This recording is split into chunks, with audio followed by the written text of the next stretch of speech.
Hello, and welcome back to Creepy Chronicles. Before we begin, feel free to leave a comment and tell me where you're listening from. I love reading every single one. If you enjoy Creepy Chronicles filled with spine-chilling horror, don't forget to like the video and subscribe to the channel. Turn on notifications so you never miss a new story. Now get comfortable. Dim the lights if you dare. Relax your mind. Let the outside world fade away. And let's begin. Story one another day, another dollar. I muttered to myself that morning as I got ready for work. It was the same routine as always. I stepped into my coveralls, pulled them up over my shoulders, and zipped them halfway while standing in the kitchen. Then I strapped on my work boots, took my daily vitamin over the sink, and washed it down with a quick gulp of water. Nothing special, nothing exciting. Just the same old morning in the same old house before another long day, crawling through someone else's walls, floors, and dark little spaces. That was my life. Bugs, rats, raccoons, possums, snakes, and whatever else people believed was scratching around inside their homes. I packed my gear into the back of my van, checked that the traps and spray kits were still where they belonged, and gave myself one last long yawn before climbing into the driver's seat. My body already felt tired, even though the day had barely started. I took my phone out, found the client's number, and called him before pulling out of the driveway. "Mr. James?" I said when he picked up. It was mostly a formality. "This is Travis Schmidt, with Schmitty and Sons Exterminator Services. I'm just calling to let you know I'll be headed your way soon, and he cut me off before I could finish." "Oh, good," Mr. Brent James said. His voice was tight. He sounded frustrated, though I could tell he was trying to keep himself polite. "I expected you 45 minutes ago. Please get here soon. I have places to be tonight. And you're probably going to want to bring your son or sons or whoever. I think this one is going to be a big job." I closed my eyes for a second and took a quiet breath through my nose. "I'm sure I can handle it on my own, sir," I said. "I've been doing this for quite some time now, and they haven't made a pest I haven't seen yet." There was a short pause on the line. Mr. James did not sound convinced, but he agreed anyway and hung up. I sat there for a moment, with my phone still in my hand. I was so tired of explaining the name of the business to every client. I used to tell people the whole story because I thought it mattered. It did not. Not to the job, anyway. The truth was that my father had been the Schmitty in Schmitty and Sons Exterminator Services, and I was the son. But my father had died several years ago, and for tax reasons, paperwork reasons, and just plain laziness, I never changed the name on the side of the van.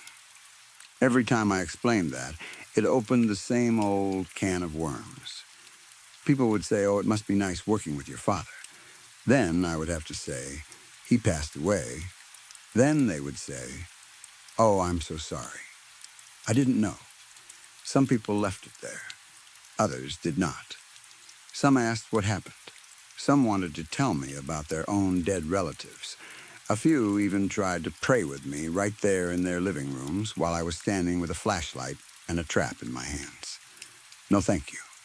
So now, when clients asked about sons, I just told them I could handle the job alone and moved on. It was easier that way. It was true anyway.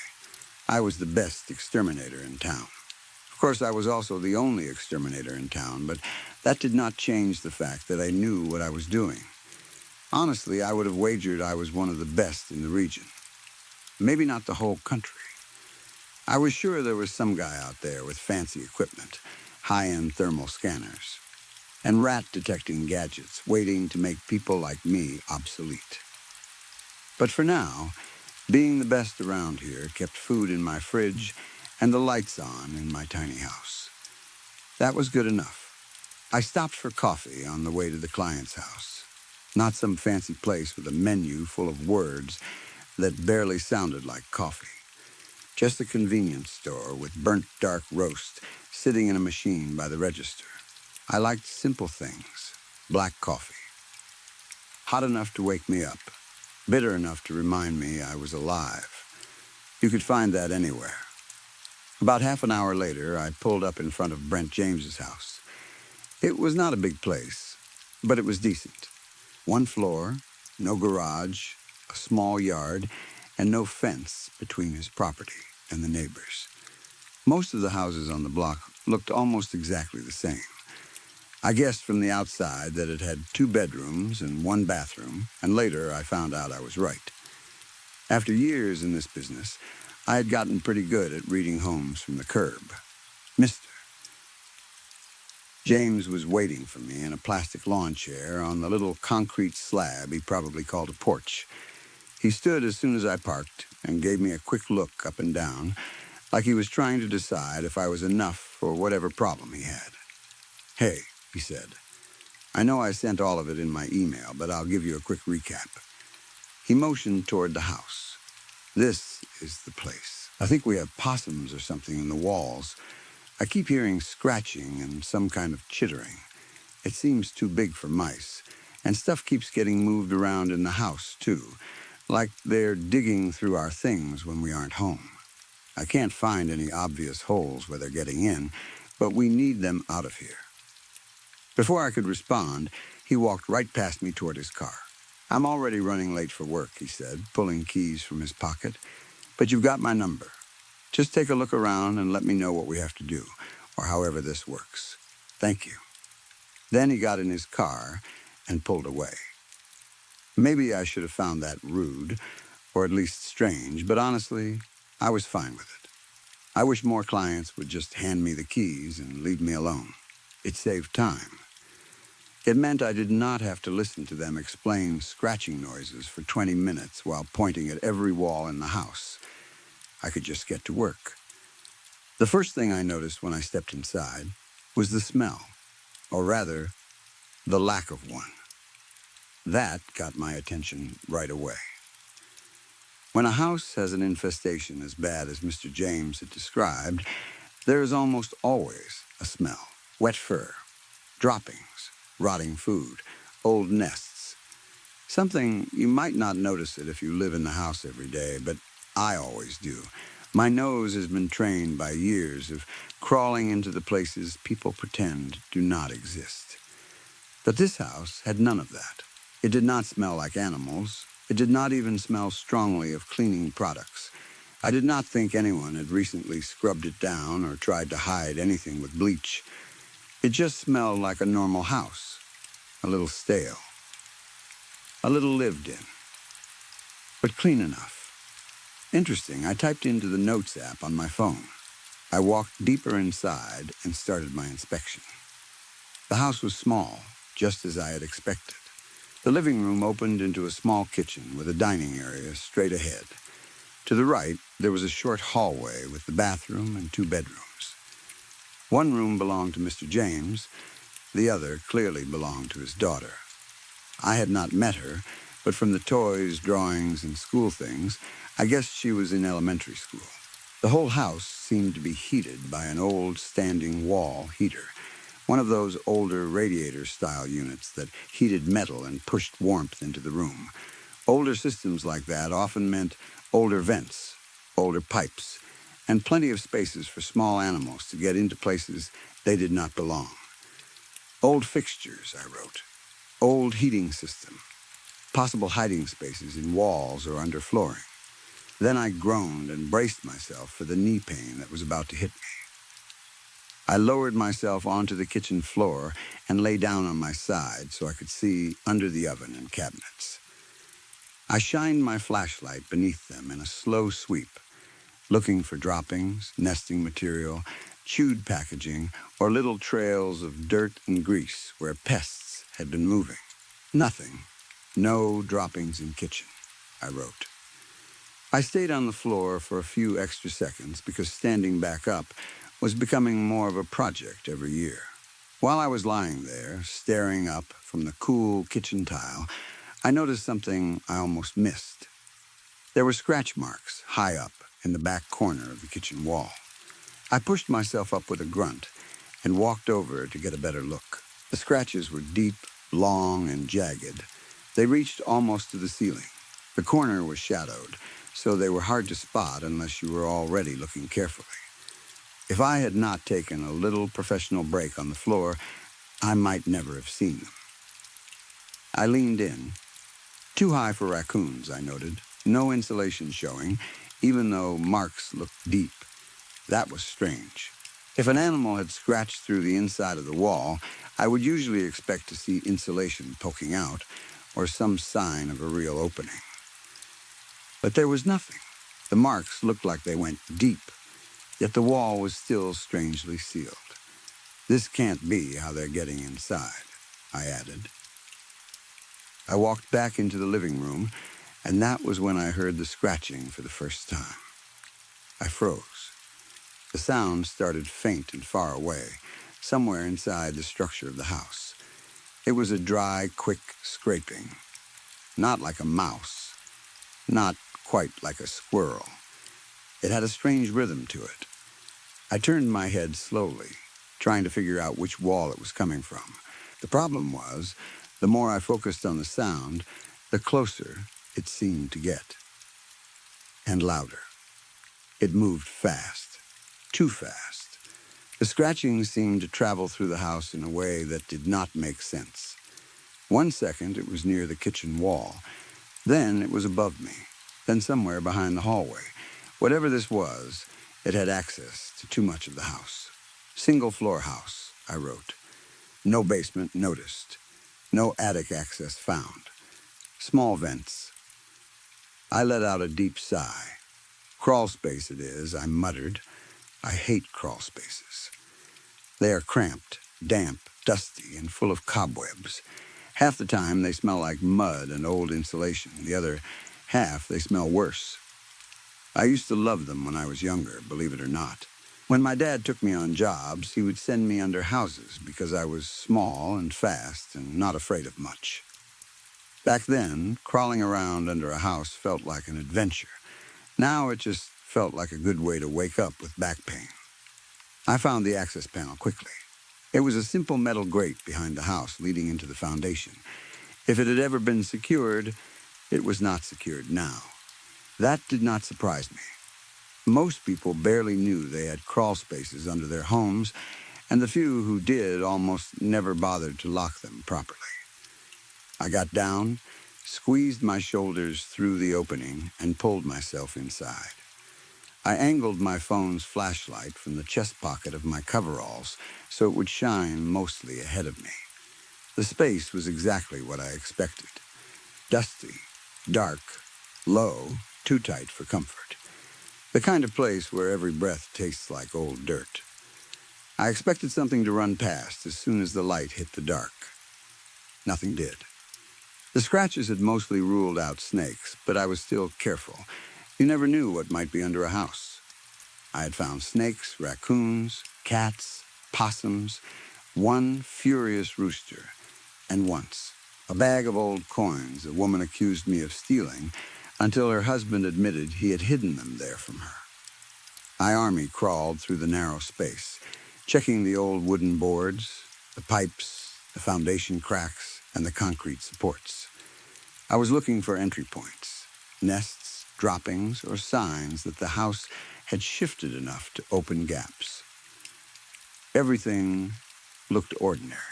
Not perfect, but normal enough for a house this age and size. Then I heard footsteps above me. I stopped crawling. The steps moved across the floor overhead. Slow, heavy enough to be a person. Was Mr. James back already? I had barely finished the first part of the inspection. Maybe he had forgotten something.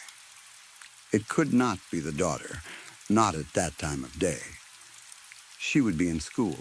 I squirmed my way back out of the crawl space, brushed dust from my coveralls as best I could, and walked around to the front door. For half a second, I thought I saw someone move past the front window, but it was too quick to make out details. Still looking around, Mr. James, I called as I stepped back inside. I should have some ideas. I stopped. No one was in the living room. I stood there listening. Nothing. I checked the kitchen first. It was a small room, and I could see most of it from the doorway. Nobody was there. But one of the dining chairs was knocked over in the middle of the floor, right under the ceiling fan. I frowned. I did not think I had done that earlier. But I could not be completely sure. I was not as graceful as I once was, and I had been getting up and down from the floor. Maybe I had bumped it and forgotten. I picked up the chair, placed it back at the dining table, and moved on.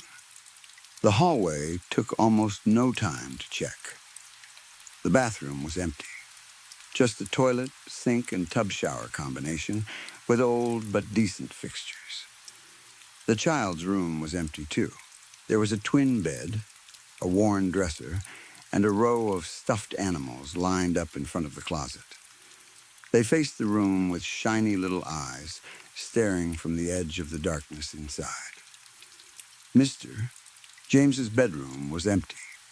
There was a queen bed, one side made neatly, like no one had slept there in a long time. The other side looked recently used. Clothes were folded on a chair. A charger sat on the nightstand. Nothing unusual at first glance. The hallway itself was too small to hide a person. The only real decoration was a row of family photos hung along the wall. I stopped to look at them. They seemed to be in chronological order based on the age of the little girl. In the earliest photos, she was a baby, then a toddler, then a little kid with missing front teeth. In every picture, there was Mr. James, a woman I assumed was his wife, and their daughter. A happy little family, or at least that was what the pictures were supposed to show. The last photo did not look as recent as I expected. Mr. James looked a few years younger in it, and much better rested than he had when I met him that morning. The woman beside him had tired eyes, but a soft smile. Their daughter was standing between them, holding both their hands. I was pulled out of my little photo investigation by a sound from the kitchen. Not scratching this time. A voice. A woman's voice. I could not make out the words, but there was definitely a woman in the kitchen. She sounded upset, maybe scared, maybe crying. How had she gotten in without me seeing her? Was there another entrance I had missed? A back door beyond the kitchen? A laundry room? Some kind of side entrance? Hello? I called. I'm the exterminator. Mr. James called me. I started walking quickly toward the kitchen, suddenly worried this woman might think I was an intruder and call the police.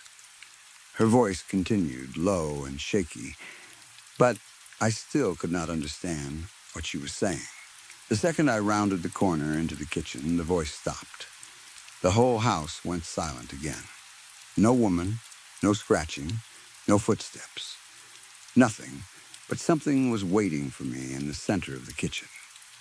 The dining chair was back under the ceiling fan. The same chair I had just moved back to the table. I stared at it. This time, I was sure I had put it away. At least, I thought I was sure. My father always seemed sure of things, even when he was wrong, especially toward the end, when he would lose track of what he had done and then argue with anyone who corrected him. But I was not my father. I did not have his drinking problem. Sure, I had a drink now and then. A beer after work, maybe two if it had been a rough day. But I did not need it the way he had. I did not have a family to run away from into a bottle. I did not wake up with gaps in my memory and lies on my tongue. No, I had put that chair back. I was not losing my grip on anything. Put chair back under table, I typed into my phone. This time, I wanted a record. I inspected the kitchen more carefully after that. I looked for side doors, hidden pantry spaces, broken windows, loose panels, anything that could explain how someone could enter and leave without me seeing. There was nothing. No possible way a woman had walked in and out of that room unless she had passed right by me.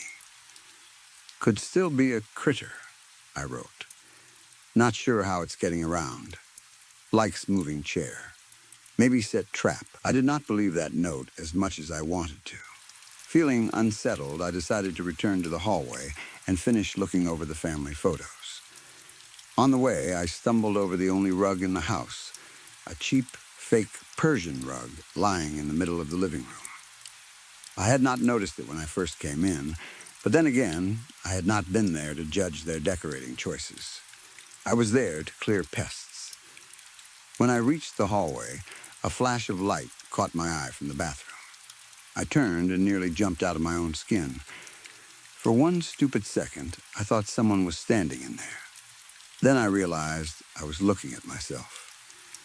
The mirrored medicine cabinet above the sink had opened, and my reflection had caught me from the corner of my eye. I exhaled and stepped into the bathroom. Maybe there was a hole behind the medicine cabinet.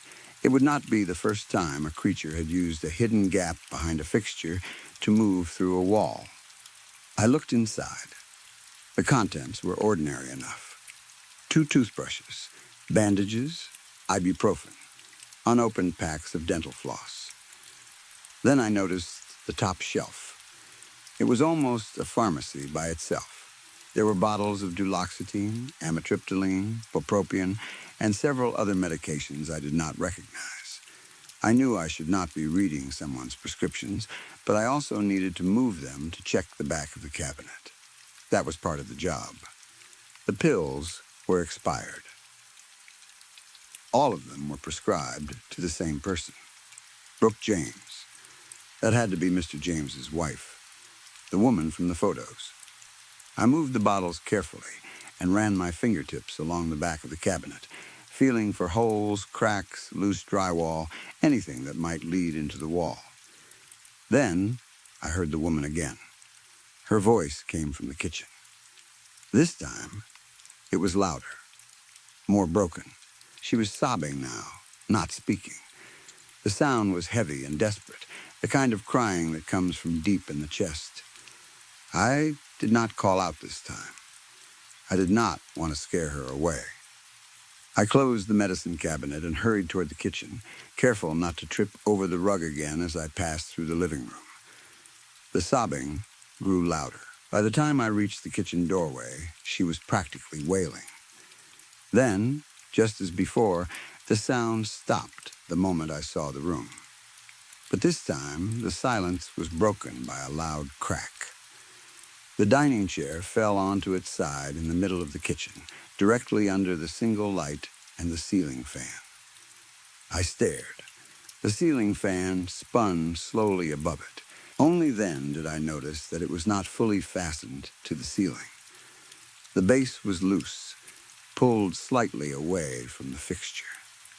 Maybe it had always been that way. Or maybe something had tugged at it. A dull headache began forming behind my eyes. I pinched the bridge of my nose and groaned. The pieces were starting to come together, and I did not like the picture they made. Without another word, I walked out of the house and went straight to my van. My hands were shaking as I dug through the deep pockets of my coveralls for my keys. I unlocked the van, leaned across the driver's seat, and grabbed the small cardboard pack I was looking for. Cigarettes. I leaned back against the van, lit one, and took a long drag while staring at the house. I don't think this is possums, I wrote into my notes app.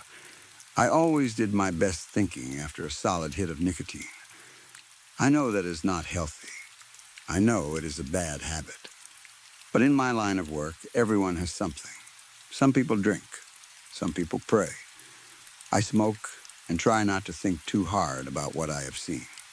As my nerves settled, the details started arranging themselves in my head. The photos, the expired medication, the missing wife, the cheap rug I had not noticed before, the chair under the fan, the crying, the scratching high up near the ceiling. I finished my cigarette, crushed it out, and went back inside. In the living room, I braced myself for the lower back pain and bent down to move the rug. It was not heavy, so I managed to pull the whole thing aside in one motion. When I saw what was underneath, I sighed. Scratched into the hardwood floor was a circle of occult symbols and runes. Not random scratches, not childish nonsense. A real contact circle. Melted wax marked several points around the design where candles had been burned. Some of the symbols were cut deep into the wood, too carefully made to be an accident. I had found things like this before. Usually it was teenagers messing around, trying to be edgy or scare their friends. Sometimes lonely adults bought books they did not understand and tried to contact dead relatives after 3 glasses of wine. Most of the time, nothing happened. Most of the time, the symbols were drawn wrong, the circle was incomplete, or the person doing it had no idea what they were inviting. But this was different. These marks were too clean, too precise. Someone had known enough to open a door, but not enough to close it properly. I took out my phone and called Mr. James. He answered on the 3rd ring. "Hello?" he said. "Did you find?" "You didn't tell me everything, Brent," I said, cutting him off. There was silence on the other end. "You could have saved me a whole afternoon of looking for raccoons and rat droppings," I continued. He stammered. "I don't know what you mean, don't do that," I said. "Do not lie to me right now. Did you even get a permit for that contact circle?" He did not answer. I looked down at the symbols carved into the floor. "And Jesus Christ, man, you have a kid living in this house," I said. "Do you think at all? We've got at least a Class 1 residual haunting here. Maybe worse. And you called me about possums?" "Mister?" James tried to speak again, but I was already too irritated to let him finish. "I can take care of it," I said. "But since you did not give me the proper details, I'm going to have to go back to the office and get the right equipment. I'll need a religious consultant. I'll have to file for a residency with a minor inhabitant exception because your daughter lives here, and you are going to have to disclose this to your neighbors." "I didn't," Mr. James said weakly. "I didn't actually think it worked." "Well," I said, looking toward the kitchen as the chair gave one soft scrape across the floor, "it did. You made contact with your wife. Congratulations." There was a long silence. Then he whispered, "Brooke?" I closed my eyes for a moment. I had heard that tone before. Grief mixed with hope. It was the kind of voice people used when they had done something stupid because they missed someone too badly to think clearly. "Yes," I said. "Or something that wants you to think it's Brooke. That's what we have to find out." The house creaked around me. From the kitchen, I heard a woman sob once, softly. Mr. James heard it through the phone. I knew he did, because his breathing changed. "Oh, God," he whispered. "Yeah," I said. "That about covers it. Can you get rid of it?" he asked. "I can take care of it," I said, "but it's going to cost you. Initial visit, revisit, exorcism, equipment fee, consultant fee, overtime, hazard pay, gas mileage for wasting my time, and a stupidity charge I haven't officially added to the invoice yet, but am strongly considering." "I'll pay," he said quickly. "Whatever it costs. Just, please." My daughter comes home at 3:30. I looked around the living room. The air had grown colder. The circle on the floor seemed darker now that it had been uncovered. The wax marks looked fresh under the light, though I knew they could have been there for months. I heard another scraping noise from the kitchen, slow and careful, like something dragging the chair back under the fan again. Then came the woman's voice. This time, I heard the words clearly. Brent. The name was soft, wet with tears, and full of longing. Mr. James made a broken sound on the phone. "Do not answer her," I said sharply. "But that's her," he whispered. "That's Brooke. Brent," I said, keeping my voice hard. "Listen to me very carefully. If this were just your wife, she would not be scratching symbols into the walls high enough to touch the ceiling. She would not be moving furniture under a loose fan. She would not be hiding when I walk into the room. Grief makes people stupid, but I need you to not be stupid for the next 5 minutes. He went quiet. Where are you? I asked. At work. Stay there, my daughter. I'll call the school and tell them she cannot come home yet, I said. You will give me the number. Then you will call a trusted family member to pick her up. She does not step inside this house until I say it is safe. Another scrape came from the kitchen. Then a thump. Then, from the hallway behind me, a little girl's stuffed animal fell onto the floor. I turned slowly. One of the stuffed bears from the daughter's bedroom now sat at the end of the hallway. It had not been there before. Its button eyes faced me. I sighed again. Brent, I said into the phone, I am officially adding the stupidity charge. He did not argue.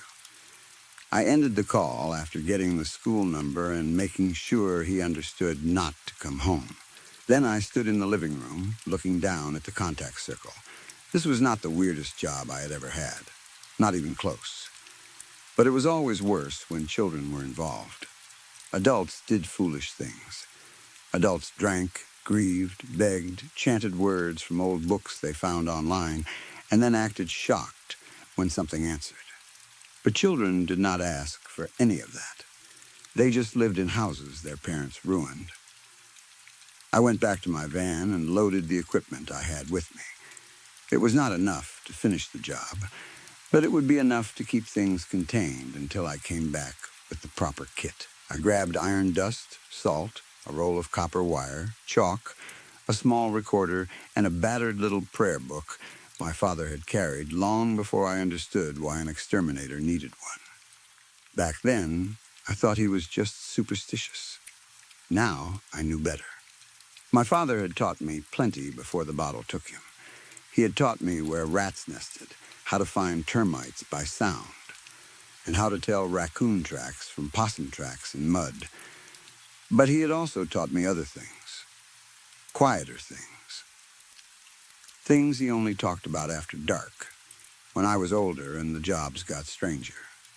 Most pests want food, warmth, or shelter, he used to say. But some things want attention. Some things want grief. Some things want a door. I used to think he was drunk when he said that. Maybe sometimes he was. But he had not been wrong. I returned to the house and started by laying salt across the thresholds.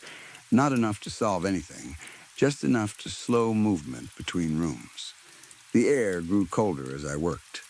The kitchen chair scraped again, louder this time. I ignored it. That was another thing my father taught me. Do not respond unless you have to. Things like this loved attention. Fear was attention. Anger was attention. Grief was the strongest attention of all. In the kitchen, the chair sat under the fan again. Above it, the fixture trembled slightly. The fan blades turned slow, though I was almost certain the fan had been off when I first entered. I looked at the chair. No, I said. The fan stopped. For a moment, the whole house was silent. Then, from the hallway, the woman began to cry again. It was a terrible sound. Even knowing what I knew, it got under my skin. She sounded broken. Lonely, human, I could understand how Brent had fallen for it. I could understand how he had sat in this living room, candles burning around the circle, begging to hear his wife one more time. But I also understood something he did not. The dead do not always come back alone. Sometimes grief calls into the dark, and something in the dark answers, using the voice you want most. I crouched beside the circle and looked at the symbols more closely. Some were familiar. Some were wrong in small but important ways. Not mistakes, exactly, more like alterations. Whoever had carved them had followed instructions from somewhere, but maybe not a reliable source. That made sense. People downloaded the stupidest things off the internet and trusted them because the font looked old. I took pictures of the circle, the wax, the scratches on the wall, the loose fan, the medicine cabinet, and the hallway photos.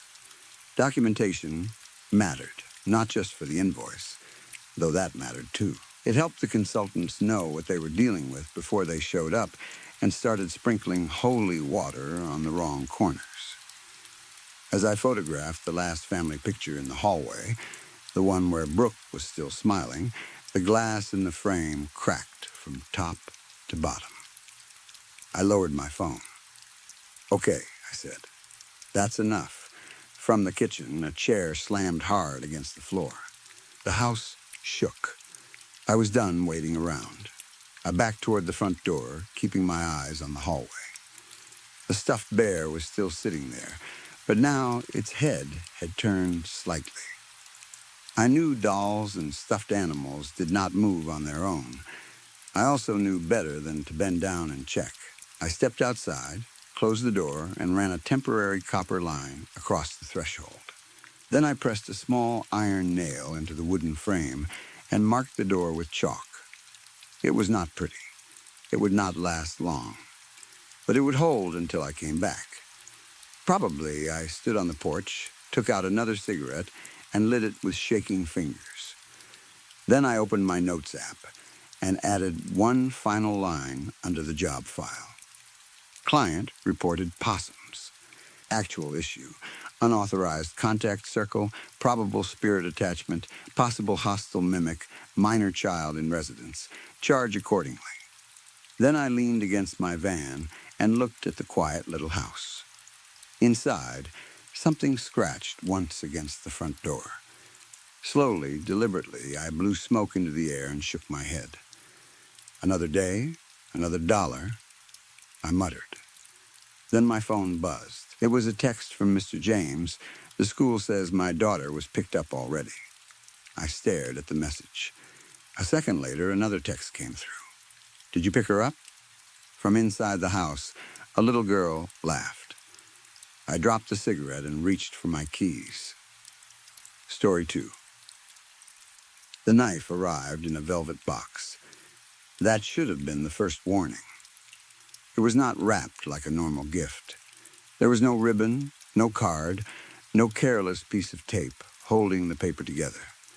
The box itself was long and narrow, covered in dark velvet so black it seemed to drink the light around it. When I touched it, the fabric felt soft and expensive. But beneath that softness there was something hard and cold, like the box had been made to hold a secret rather than a tool. Lillian placed it in my hands at exactly 11:47 p.m. I remember the time because I had looked at my watch right before she entered the room. It had become a habit over the last few weeks. Watch the time. Count the exits. Remember where everyone stood. When you are around people like Richard and Lillian, you learn to keep track of small things, because small things can become the difference between getting out and never being seen again. Lillian smiled when she handed me the box. She had one of those smiles that made people think she was warm. Beautiful, gentle, harmless, the kind of smile that belonged in magazine photos and charity events, not in rooms where men spoke about meat with human names. Her hair was pinned back perfectly, and her red dress looked too elegant for the shadows around us. She tapped one sharp fingernail against the lid of the box. "Open it," she said. I did. The inside was lined with black silk. Resting in the center was a knife. It was beautiful in the way a snake is beautiful. The blade was silver, thin and polished so brightly that I could see a warped version of my own face in it. The handle was bone, pale and smooth, carved with tiny marks. At first, I thought they were only decoration, little lines cut into the handle by hand. Then I noticed they were too careful, too even, too deliberate. One mark for every dinner. I did not understand that until later. My fingers closed around the handle, and the bone felt warm, almost like it had already been held by someone else for a long time. Lillian watched my face closely. "You'll want to sterilize it after." she said softly. The taste lingers. I forced myself not to react. That was the second warning. Or maybe the 10th. Maybe by then I had already stepped past so many warnings that one more barely mattered. The private invitation. The address sent through 3 different people. The driver who never looked at me in the mirror. The gate that opened only after a camera scanned my face. The house sitting alone in the hills, too large and too quiet, with windows like dark eyes. I had been told Richard had rare tastes. That was how people said it when they wanted to sound civilized. Rare tastes. Private dining. Old traditions. Exclusive circles. They used soft words for monstrous things because soft words helped them sleep at night. But I had come anyway. Not because I wanted to eat. Not because I wanted to join them. I had come because of Ethan. The file had been thin. A name. A photograph. A few basic facts. 28 years old. Missing for 6 days. Last seen outside a bar in the city after leaving with someone nobody could describe properly. No family close enough to make noise. No powerful friends. No one rich enough to push the police harder. He was exactly the kind of person people like Richard chose. Someone the world could lose quietly. But the file had not mentioned everything. It had not mentioned the small scar near Ethan's eyebrow. It had not mentioned that he wore contacts. It had not mentioned that he had the kind of frightened eyes that made it impossible to pretend he was only a name on paper. The kitchen was downstairs. Richard's house had 2 kitchens. The one upstairs was bright, open, and designed for guests. White marble counters, brass fixtures, hanging plants, bowls of fruit nobody ate. That was the kitchen he showed people during parties. The real kitchen was below. Lillian led me there without speaking. We walked down a narrow stairwell behind a hidden panel in the library. The air changed with every step. The warm smell of polished wood and perfume faded behind us. Something colder rose to meet us. Metal, bleach, raw meat. Old blood hidden under expensive cleaning products. At the bottom was a heavy steel door. Lillian pressed her thumb against the small black scanner beside it. The lock clicked open. The kitchen beyond was all stainless steel and shadow. The walls reflected the light in dull gray strips. Long counters ran along both sides. Hooks hung from the ceiling. Trays were stacked neatly near a deep sink. A row of knives gleamed on a magnetic strip, but none of them looked like the one in my hand. Those were tools. Mine felt ceremonial. A man stood near the center table, broad-shouldered and silent, wearing an apron that might once have been white. He was Richard's chef, not mine. Never mine. He held a cleaver loosely in one hand, like it was part of his body. When he saw us, he looked at Lillian first, then at me, then at the velvet box tucked under my arm. His face showed no surprise. Cold storage, he said. He pointed with the cleaver toward a door at the far end of the kitchen. Lillian did not move. "This part is yours," she said. Her voice was soft, but there was a strange excitement under it. She wanted to see what I would do. She wanted to know if I would shake, if I would hesitate, if I would become like them or break in front of them. I walked toward the cold storage door. The knife felt heavier with every step. The handle seemed to stick to my palm. Those tiny carved marks pressed into my skin. One for every dinner.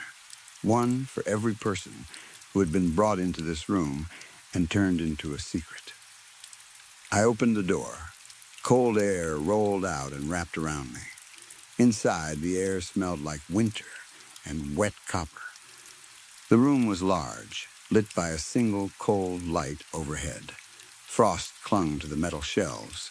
Plastic curtains hung along one wall, gently moving in the breeze from the cooling system. Boxes were stacked near the back, each one labeled in neat handwriting. I did not read the labels. I did not want to know. Ethan hung from a hook near the center of the room. He was upside down, held by his ankles. His wrists were zip-tied behind him. Silver duct tape covered his mouth. He was alive. That was the part that struck me hardest. Not the blood on his shirt, not the shaking in his body, not the hook creaking softly above him. Alive, his eyes found mine the second I stepped in. Wide, wet, terrified, he tried to speak through the tape, but only a muffled sound came out. I shut the door behind me. For a moment, neither of us moved. I could hear the cooling system humming. I could hear Ethan breathing too fast through his nose. I could hear my own pulse in my ears. Then the intercom crackled. Richard's voice filled the room. "First rule," he said, sounding amused, "never let them scream. Ruins the texture." My stomach turned. The intercom clicked off. Ethan shook harder. His eyes darted from the knife to my face, then back to the knife. He thought I was there to kill him. Of course he did. Everything about me in that moment told him I was one of them. The suit, the calm walk, the knife, the fact that I had opened the door instead of running for help. I raised the blade. Ethan thrashed. The hook above him groaned. I stepped closer, and he tried to swing away from me, but there was nowhere for him to go. His body turned slightly, helpless and exhausted. A muffled sob pushed through the tape. I wanted to tell him it was not what he thought. I wanted to tell him to stay still, that I had come for him, that if he panicked too loudly, we would both die. But there were cameras. There had to be cameras. Richard was not the kind of man who trusted silence. He would want to watch. Lillian would too. Maybe the chef was watching from the other room with that cleaver still in his hand. So I played my part. I leaned close to Ethan's ear, and then I remembered the lighter in my pocket.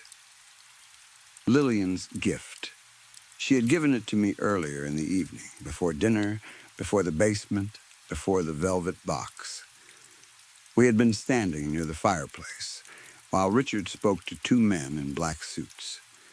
Lillian had taken the lighter from her purse and pressed it into my palm.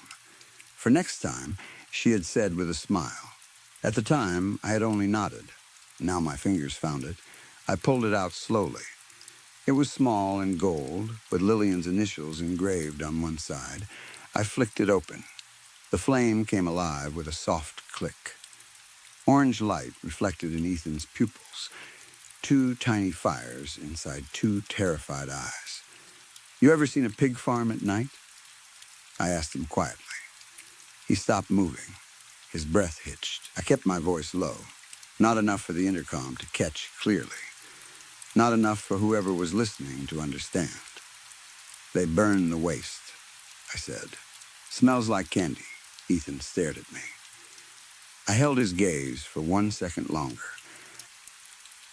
Then I moved the knife to his wrists and cut the zip ties. His hands came loose. The intercom shrieked. Not a crackle this time. A sharp, violent burst of sound like a machine screaming in anger.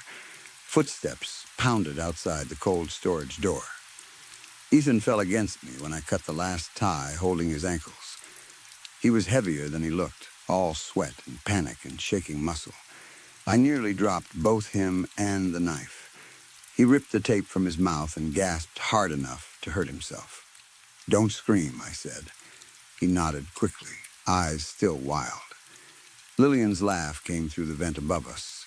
"Oh, Richard," she said, her voice light and delighted. He picked the supplier. For 1 second, I did not understand what she meant. Then the cold storage door burst open.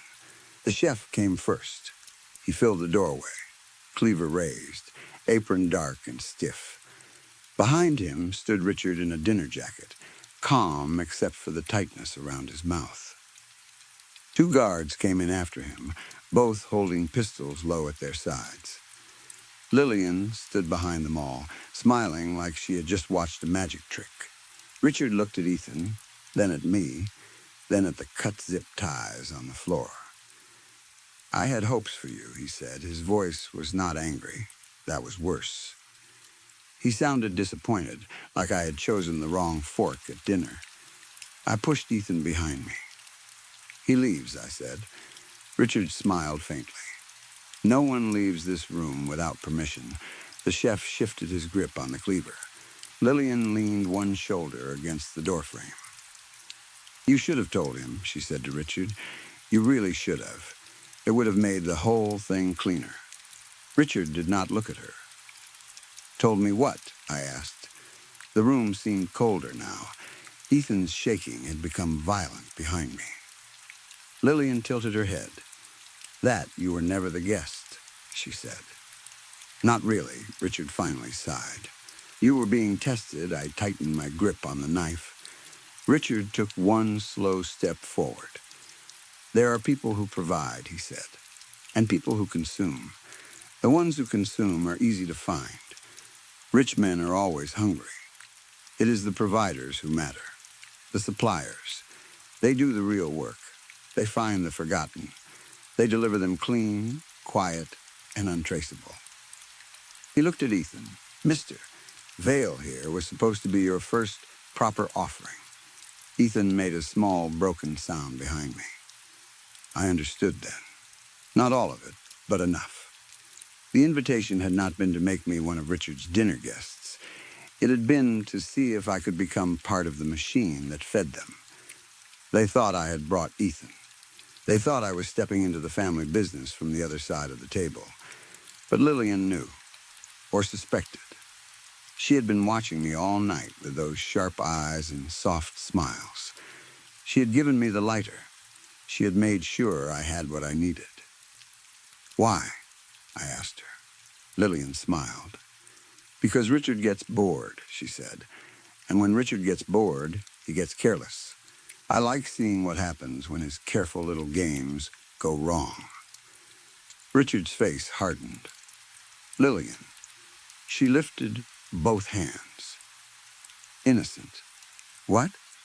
He did pick the supplier. I never said which way he would pick. The chef moved first. He came forward fast for a man his size, cleaver flashing under the cold light. I shoved Ethan sideways and ducked back. The blade struck the metal shelf beside me with a deafening clang. I swung the bone-handled knife without thinking. It cut the chef across the forearm. He did not scream. He barely reacted. He only looked at the wound, then back at me. That frightened me more than if he had howled. One of the guards raised his gun. I flicked the lighter and threw it toward the shelves at the back. The little flame spun through the cold air and vanished behind a row of boxes. For half a second, nothing happened. Then fire climbed the plastic curtains. It spread faster than it should have. Later, I realized why. The boxes were not only boxes. Some were packed with oil-soaked cloths, cleaning chemicals, and old butcher paper. The kind of things that should never be stored together unless someone thought nothing could ever go wrong. The cold room filled with orange light. Richard turned sharply. What did you do? Made it smell like candy, I said. The fire alarm screamed. The chef lunged again, but this time Ethan moved. He grabbed a metal tray from the shelf and smashed it into the chef's face. The sound was ugly and loud. The chef staggered back, and I used that moment to grab Ethan by the arm and run toward the door. One guard fired. The shot cracked through the cold room. A shelf exploded beside us, showering the floor with metal and broken plastic. Ethan slipped, and I dragged him up. Lillian moved out of our way before we reached the doorway. She was still smiling. Kitchen stairs, she said. Left, then up. I did not stop to ask why she was helping. I did not thank her. I just pulled Ethan into the main kitchen as smoke rolled after us. The room outside was chaos. The fire alarm echoed against the steel walls. Red emergency lights flashed. Somewhere deeper in the house, voices shouted. The chef came stumbling out of cold storage behind us. blood running down his face, one eye already swelling shut. Richard shouted orders, but the smoke swallowed half his words. Ethan could barely walk, so I half carried him past the counters. His bare feet slipped on the polished floor. I could hear him crying under his breath, not loudly, not enough to slow us down, but constantly. "Keep moving," I said. "I can't," he gasped. "You can." We reached the stairwell. A guard appeared at the top, gun raised. Before he could aim properly, Lillian stepped behind him and pressed something against his neck. The man stiffened, dropped the gun, and collapsed down the first few steps. She stood above him, holding a small syringe. I stared at her. She shrugged. I told Richard we needed better staff. Then she tossed the gun down to me. I caught it badly, almost dropped it, then shoved it into my waistband. I hated the weight of it. I hated that it made me feel safer. "Go," she said. "What about you?" I asked. Lillian glanced back at the smoke pouring from the kitchen. "Oh, I'll be fine," she said. "This is not my first dinner." That was the last thing she said to me. I got Ethan up the stairs. The house above was no longer quiet. Alarms rang through every hall. Sprinklers had come on in some rooms, but not others. Water poured over expensive furniture. Smoke curled under doors. Men shouted from somewhere behind us. I followed Lillian's directions as best I could. Left, then up. Another hall. Another door. A service corridor hidden behind a panel. At one point, Ethan nearly fell, and I had to slap a hand over his mouth when pain almost made him cry out. "Not yet," I whispered. "Don't let them hear you." His eyes were full of hatred when he looked at me. Good, I thought. Hatred keeps people alive better than fear. We reached a side entrance near the garage. The door was locked. I tried the handle twice, then cursed under my breath. Behind us, footsteps came closer. Not many. Maybe one person. Maybe more. I looked around and saw a fire axe behind glass on the wall. Of course, Richard had one. Men like him enjoyed pretending they followed safety codes. I smashed the glass with my elbow, grabbed the axe, and swung it at the lock. Once, twice, the third hit broke something inside the door, and cold night air rushed in. Ethan stumbled outside first. I followed and slammed the door behind us. The house stood on a large private property, surrounded by trees and black iron fencing. The night air smelled of rain and smoke. The sky above the hills was moonless. Behind us, orange light flickered in the lower windows. For a second, I thought we might make it. Then, Richard stepped out of the darkness near the garage. He held the bone-handled knife. I must have dropped it in the kitchen without realizing. His dinner jacket was streaked with soot. His hair was damp from the sprinklers. He looked less like a monster now and more like a man, and somehow that made him worse. "You have no idea what you've done," he said. "I have a pretty good idea." Ethan backed away behind me. Richard looked past me at him. "You think saving one man matters? There are always more. There are always hungry people. There are always forgotten people. You did not stop anything tonight." "No," I said. "But I ruined your kitchen." For the first time, Richard's face twisted with real anger. He came at me with a knife. I pulled the gun from my waistband. My hand shook so badly I almost missed him from 10 feet away. The shot hit him in the shoulder. He spun but did not fall. He made a sound more angry than pained, and the knife dropped onto the gravel. Ethan picked it up. Richard looked at him. For a moment, all three of us stood there under the cold, dark sky, listening to the alarm scream inside the burning house. Then Ethan raised the knife. I thought he would use it on Richard. Instead, he threw it as far as he could into the trees. "I'm not like you," Ethan said. His voice was weak, but it carried. Richard smiled through the pain. "Not yet." That was when the garage exploded. The blast threw us all to the ground. Heat rolled over my back. Glass rained down across the driveway. I heard metal twist. I heard Richard scream, then disappear under the roar of fire. When I lifted my head, Lillian was standing near the side of the house. Her red dress was torn at the hem. Her hair had come loose. In one hand, she held a small black remote. She looked at the flames, then at me. Propane, she called. Richard never did listen when I told him the garage was unsafe. Then she walked away into the trees. No hurry, no fear, like a woman leaving a boring party early. I never saw her again. The police came because of the fire, not because of us. By the time they arrived, Ethan and I were at the edge of the property, half hidden near the road. He was wrapped in my jacket, shaking so hard his teeth clicked. I had blood on my hands, smoke in my lungs, and a story no sane person would believe. But Richard's house burned for hours.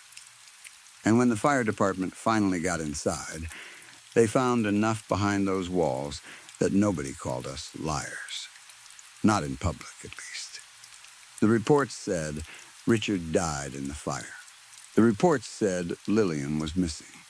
The reports said the lower level of the home contained evidence of multiple violent crimes. That was the phrase they used. Multiple violent crimes. Clean words again. Soft words for monstrous things. Ethan went home to whatever was left of his life. I tried to do the same. But some nights I still feel the weight of that knife in my hand. I still remember the tiny notches in the bone handle. I still hear Richard's voice through the intercom, calm and amused, telling me not to let Ethan scream. And sometimes, when I open my kitchen drawer, I smell winter and wet copper. Last week, a package arrived at my apartment. No return address. Inside was a small velvet box, black lining. No knife, only the lighter. Lillian's initials were still engraved on the side.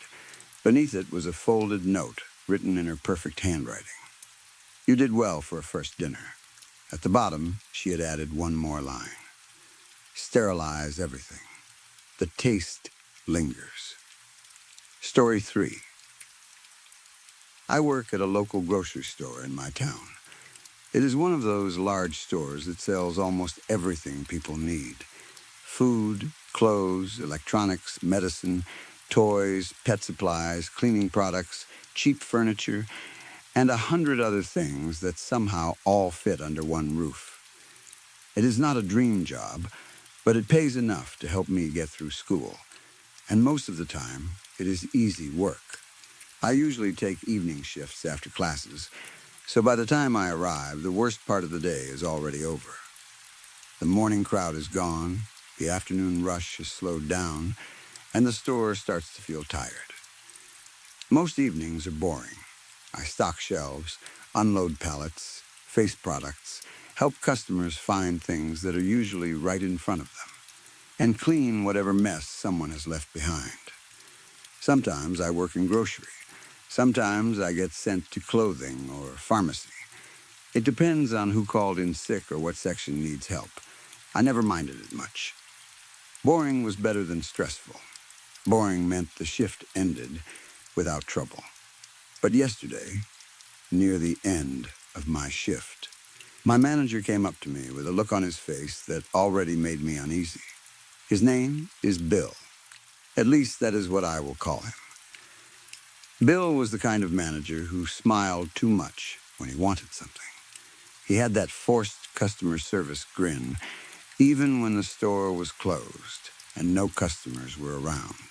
I was stacking a few boxes near the cereal aisle when he walked up and asked if I wanted to work overnight. At first, I thought I had heard him wrong. Overnight? I asked.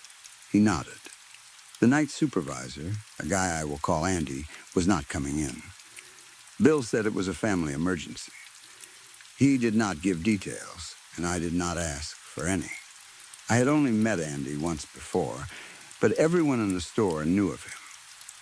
He worked every overnight shift by himself and had been doing it for years.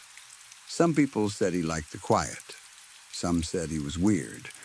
Some said he never missed a night. That was why it felt strange that he was suddenly gone. Andy had struck me as odd when I met him. Not dangerous exactly, just off. He had a strange way of standing, too, still, like he was waiting for someone to tell him when he could move. He barely looked anyone in the eye. His voice was flat and quiet. I remember thinking that night shifts probably suited him because he did not seem like the kind of man who enjoyed talking to people. Bill asked again if I would cover for him. I almost said no. The offer was too sudden, and I did not like being asked at the last minute. But before I could answer, Bill told me I would get double pay, the night premium, and a bonus if everything went well. That changed things. I needed the money badly. Rent was coming up. My books for school were not cheap. I had no classes the next day, and I had slept late before my evening shift, so I was not even that tired. A few more hours for a few extra days of pay sounded too good to refuse. So I agreed. Thanks, Bill said, looking a little too relieved. It is nothing crazy. I will leave you the keys and a list before I go. He started walking away toward his office, then stopped suddenly. When he turned back to me, his smile was gone. Just make sure you follow everything written down, he said. Something in his voice made me stop stacking the boxes. Okay, I said. He stared at me. Exactly as written, that last word felt heavier than it should have. Exactly, his eyes stayed on me for a few seconds too long, like he was trying to push the meaning of it into my head. I nodded because I did not know what else to do. Of course I would follow a list. That was not a strange request by itself. Managers loved lists. They loved writing down tasks and acting like the whole store would collapse if one box stayed on the wrong shelf. So I told myself he was just being dramatic. I went back to unloading the last pallets. The rest of the evening passed normally, at least at first. Customers left. Cashiers counted drawers. Workers clocked out one by one. Then the main lights shut down in sections, leaving the store under a dim glow from the overnight lighting. It was not dark, but it was not bright either. The aisles looked longer in that half-light. Shadows gathered under shelves and behind displays. The building felt too big once the voices were gone. I usually liked quiet, but this quiet felt different. It was heavy and closed in, like the silence had weight. Every small sound seemed too loud. The hum of refrigerators, the click of lights cooling down, the soft buzz from the exit signs, my own footsteps. It felt strange knowing everyone else was leaving while I stayed behind. A little after closing, Bill called me over near the front doors. He was already wearing his coat, one foot almost outside. Thanks again for doing this, he said. Here are the keys. Lock up behind me. The list is on my desk. He placed the keys in my hand. Then he grabbed my wrist. It happened so suddenly that I flinched. His grip was tight, much tighter than I expected from him. He pulled me closer, and I could smell coffee on his breath. Please, he said quietly, follow the instructions exactly as they are written. Do not change anything. Do not skip anything. No matter what happens, under any circumstances, do not leave without completing everything on that list. I stared at him. For a second, I wanted to ask what he meant. I wanted to ask why he sounded scared. But the words would not come out. All I managed was a weak smile. You got it, Bill. He released my wrist. Good, he said, and the smile came back. Good. I will see you tomorrow. Then he left. I watched through the glass as he walked to his car, whistling like nothing was wrong. He got in, started the engine, and drove out of the parking lot. I stood there for a moment, with the keys in my hand. A strange feeling rose in my stomach.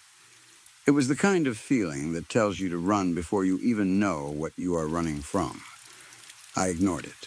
I locked the front door and went to Bill's office.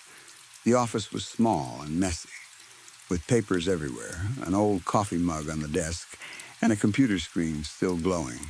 In the center of the desk was a single sheet of paper. I picked it up and laughed under my breath. Not much of a list. There were only 5 tasks. Then I read them. The first instruction said to make sure all exits were locked. Under no circumstances was I to open the door for anyone. That was simple enough. There were only 2 exits in the building, the front and the back. The store was closed, so I had no reason to let anyone in. Still, the wording felt strange. Under no circumstances. What if someone from the day shift forgot something? What if there was an emergency outside? What if someone needed help? I kept reading. The second instruction said to put out all merchandise from the pallets and build any displays that were needed, but not to be alarmed if the displays moved on their own. I stared at that sentence for a long time. Moved on their own? I looked around the office like there might be a camera hidden somewhere. Was this some kind of prank? Maybe the overnight crew had weird jokes. Maybe Andy had written this to scare whoever covered his shift.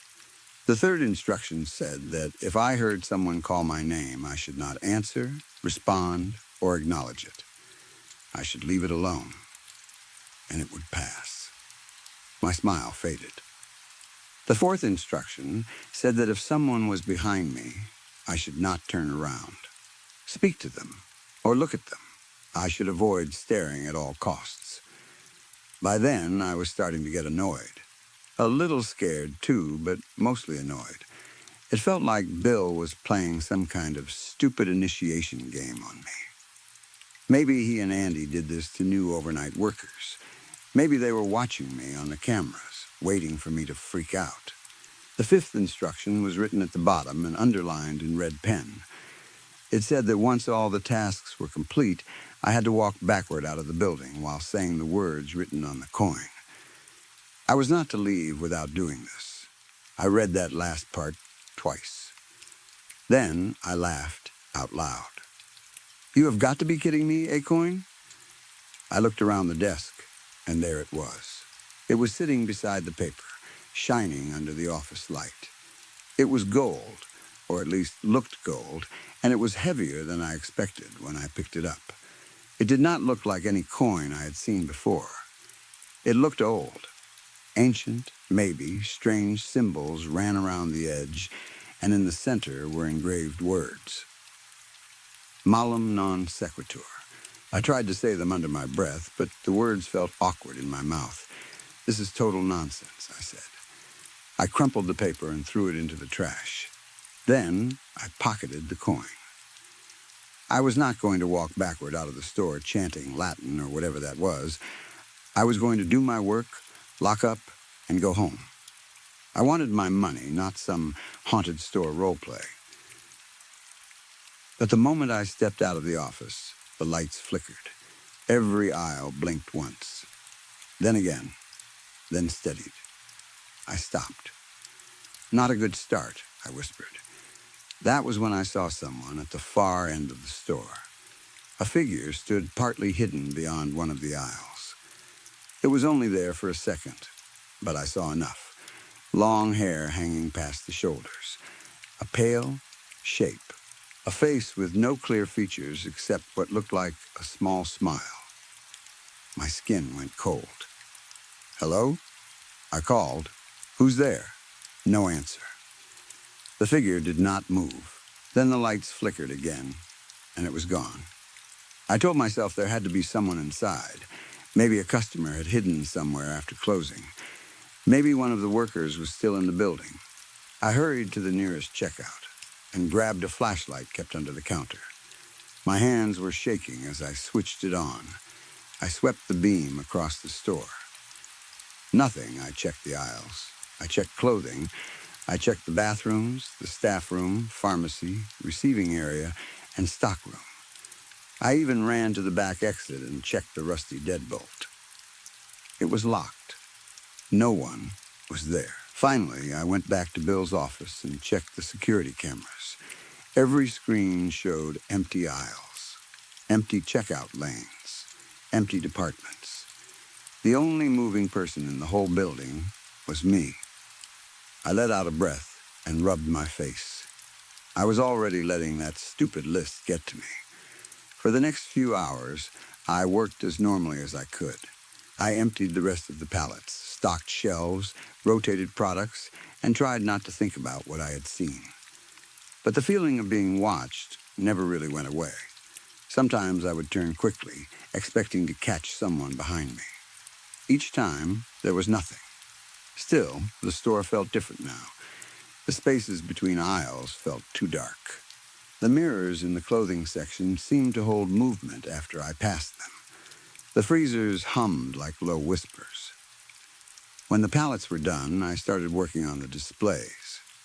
There were a few mannequins in the clothing section that needed to be dressed, and there was also a giant cardboard lizard display for a children's cereal. I decided to do the mannequins first. One of them was already partly dressed. Bill must have started it earlier. It stood near the clothing racks, pale and still, with one sleeve hanging loose. At first glance, there was nothing special about it. But when I got closer, something about its face bothered me. The eyes looked too real. They were plastic, obviously, I knew that. But they had a wet shine to them, like they were looking through the store instead of at nothing. And the face looked familiar. I frowned. It reminded me of Andy. Not exactly, but close enough to make my stomach tighten. Same narrow face, same stiff posture, same empty look. I reached out to adjust the shirt, but a loud bang crashed through the silence. I jumped so hard I almost dropped the flashlight. The sound came from the front windows. I walked over slowly, shining the light ahead of me. A man stood outside the glass. He was dirty, thin, and wearing torn clothes. Long hair covered part of his face. In one arm, he held a small dog wrapped against his chest inside his stained jacket. He smiled at me through the window. "Food?" he asked. His voice sounded weak. I felt awful immediately. The dog was shaking. The man looked cold and hungry. I thought about the instruction on the list, but then I thought about how ridiculous it was. This was a person, a real person. He needed help. "Wait there," I said. I ran into the aisles and grabbed a few things. Bread, canned meat, water, some snacks, and a small pack of dog food. I put them all in a bag and hurried back to the front. But when I reached for the lock, I froze. The first instruction came back to me. Do not open the door for anyone. I looked through the glass at the man. He was still smiling, though now the smile looked too wide. The bag felt heavy in my hand. "I'm sorry," I said. "I don't think I should open the door." The store is locked up, and the alarm is on. The alarm was not on. I just wanted him to leave without making a scene. His smile disappeared. "Please," he said. "I'm sorry." His hand closed around the door handle. "Open the door," I stepped back. "Open the door," he said again. He pulled at the handle with both hands now. The small dog was gone. I did not see it leave. One moment it was tucked in his arm, and the next his arms were empty. "Open the door. Open the door. Open the door." His voice changed. It became deeper and rougher. He slammed his forehead into the glass. Once, twice again, the sound echoed through the empty store. I backed away, my heart racing. "Open the door." I pulled out my phone and turned to call the police. When I looked back, the man was gone. No footsteps. No shadow crossing the parking lot. No sign of him anywhere. I stood there with the phone in my hand, shaking. I wanted to believe he had seen me dialing and ran away. But deep down, I knew that was not what happened. No one moves that fast. No one disappears that completely. I left the bag by the front counter and went back to the displays. The mannequins waited where I had left them. I forced myself to work. There were 5 mannequins in total, all pale, all smooth-faced, all with strangely realistic features.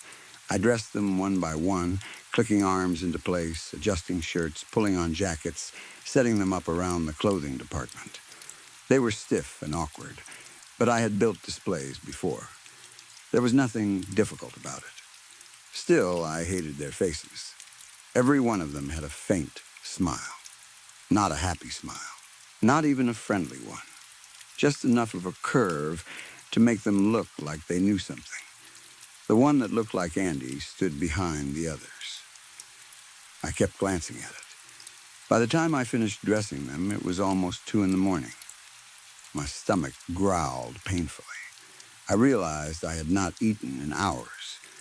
I took a chocolate bar from the bag meant for the man outside, unwrapped it, and ate it quickly. Then I started on the cereal display.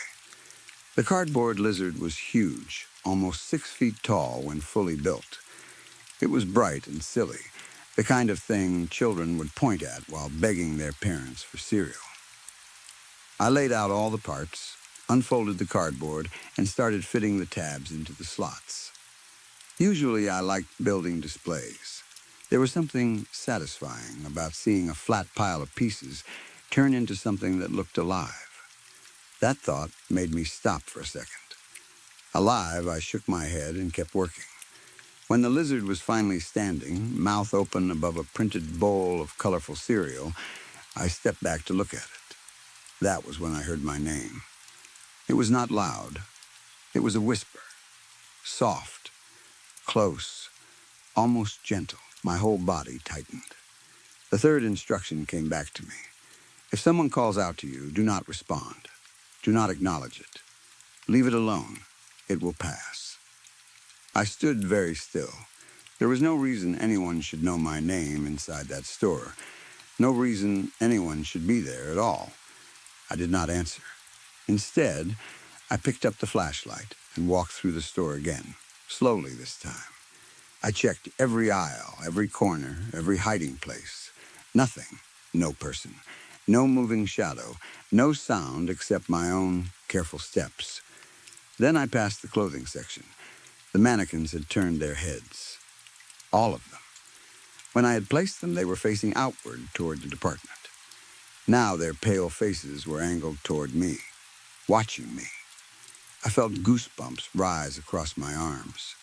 I did not walk after that. I ran back to the cereal display. I just wanted to finish and leave. I would tell Bill I forgot to clean something. I would tell him anything. I did not care about the bonus anymore. Then I heard my name again, closer this time. I kept my mouth shut. I made one final round through the store, telling myself I was done after that. But when I reached the clothing section again, I saw something I could not explain. The mannequins were no longer where I had placed them. They were all huddled together in the middle of the department, standing close like they had been talking, and froze when I arrived. My chest tightened. The second instruction came back. Do not be alarmed if they move on their own. How could I not be alarmed? I whispered before I could stop myself. Then I counted them. 1, 2, 3, 4, only 4. Where was the 5th? A voice spoke behind me. Hello. It was soft and flat, almost pleasant. I felt something brush the back of my neck. The 4th instruction screamed inside my head. If someone is behind you, do not turn around. Do not speak to them. Do not look at them. I wish I had listened. I wish I had stayed frozen. But fear does not always make you smart. Sometimes it makes your body move before your mind can stop it. I turned around. The 5th mannequin stood inches from me. It was the one that looked like Andy. Its lifeless eyes stared into mine. Its blank face held that small, awful smile. The dim lights flickered above it, shining on its glossy plastic skin. For a second, I could not breathe. Then it moved. Its hand lifted with a sharp, jerking motion and clamped onto my shoulder. The grip was fast and strong. Its face came closer to mine, and I felt its breath. It was breathing. Cold air touched my face, carrying a smell like plastic, dust, and something sweet that had started to rot. Something inside me broke. I shoved forward with all my strength. The mannequin toppled backward, and I ran. I sprinted toward the front door, fighting the urge to look behind me. I failed. I glanced back once. All 5 mannequins were staring at me. Then they started walking, not smoothly. Their limbs jerked and clicked. Their heads stayed fixed on me while their bodies moved in broken steps. The sound of plastic joints creaking followed me across the store. I reached the front doors and fumbled for the keys. My hands shook so badly that I dropped them once, then twice. The mannequins came closer. Their steps were slow, but steady. I tried to get the key into the lock, but I could not do it. When they were almost on me, I gave up and ran deeper into the store. I jumped over a checkout counter and sprinted down an aisle. Behind me, their heads turned, tracking me. I knocked things over as I ran, throwing boxes, displays, and whatever I could behind me. I could hear them following, their feet scraping and their joints popping. They started calling my name, all of them at once. Their voices were soft and sing-song, like they were trying to calm a child. I cried while I ran. I am not ashamed to admit that. I was terrified in a way I cannot fully describe. My heart beat so hard I thought it might stop. My body felt both burning hot and freezing cold. I dove over the pharmacy counter and crouched behind it. The phone there had no dial tone. My cell phone had no signal. I tried calling the police. Error. I tried Bill. Nothing. It was like the store had been cut off from the world. I sat on the floor behind the counter with my knees pulled close, trying to breathe quietly. I thought about my family, my dog, my apartment, my normal life from only a few hours earlier. I wondered if Andy had once sat in this exact spot, hiding from the same things. I wondered if he had failed one of the rules and become the mannequin that now wore his face. After a while, the store went silent. I slowly raised my head and peeked over the counter. A few mannequins stood nearby, perfectly still. Their faces were turned in my direction. They were waiting. I needed a distraction. Then I thought of my phone. I set an alarm for a few minutes ahead, wrapped the phone in my work shirt, and threw it as hard as I could toward the front of the store. It hit the floor with a loud thud. The mannequin's heads snapped toward the sound. I ducked down and waited. Then the alarm went off. The sound rang through the store, loud and bright. The mannequins turned and began walking toward it. This was my chance. I slipped out from behind the pharmacy counter and moved carefully from shelf to shelf. I kept low, making my way toward the back of the building. The front exit was too risky, but the back door was close now. I pushed through the double doors into the receiving area and closed them behind me. The back exit waited ahead. Freedom, I rushed to the door and grabbed the deadbolt. It would not move. It was rusted tight. I pulled harder. Nothing. I looked around in panic and saw a piece of wood leaning against the wall. I grabbed it and used it to pry the bolt. The metal groaned. I pushed harder. Then the wood snapped with a loud crack. I froze. The double doors behind me slowly swung open. All 5 mannequins stood there. Their eyes seemed to shine in the dark. They moved toward me. I grabbed the bolt again and pulled with everything I had. My hands burned. My arms shook. The mannequins came closer, calling my name in those soft, awful voices. Just as their fingers reached for me, the bolt slid free. I threw the door open. Cold night air hit my face. For one beautiful second, I thought I had escaped. Then plastic fingers dug into my shirt, my arms, my skin. They pulled me backward. I screamed. I kicked. I twisted. Their arms wrapped around me from all sides, hard and cold. I saw their faces above me, blank and smiling. I pushed my feet against them and shoved with every bit of strength I had left. Slowly, their grip loosened. Then I tore free and fell onto the wet pavement outside. The mannequins stood in the doorway, watching me from the darkness. They did not step out. For a moment, I thought they could not. Then the one with Andy's face lifted one stiff leg and stepped over the threshold. I ran. I ran until my lungs burned and my legs nearly gave out. I did not look back once. When I finally reached my apartment, I locked the door, shoved a chair under the handle, and sat on my bed shaking. I told myself it had to be a prank. A horrible, impossible prank. Maybe Bill had set it all up. Maybe there were costumes, hidden cameras, wires, something. But deep down, I knew better. Then I remembered the last rule. Once all tasks are completed, walk backward out of the building while saying the words on the coin. Do not leave without doing so. At the time, I had thought it was stupid. Now it felt like the most important rule of all. I took the coin out of my pocket. Malum non sequitur. I looked it up. It means something like, evil does not follow, my blood went cold. The rule was not about leaving safely. It was about keeping them inside. I did not say the words. I did not walk backward. I did not finish the ritual. Now the coin is hot in my hand. So hot it feels like it is burning through my skin, but I cannot let go of it. I am holding it tightly enough that its edges are cutting into my palm. The pain is real, and right now, real pain is the only thing keeping me from screaming. I keep looking toward the window. They are outside. At first, I saw them near the tree line across the street, standing between the dark trunks. 5 pale shapes, completely still, watching my apartment. Now they are closer. They know where I live. They know I am watching them. The instructions were clear. Do not look at them. Do not answer them. Do not acknowledge them. Do not give them attention. I did all of those things. I turned around. I spoke. I looked. I ran without saying the words. There is a tapping at my window now. Slow, patient, plastic against glass. I have not turned around yet. I am still holding the coin.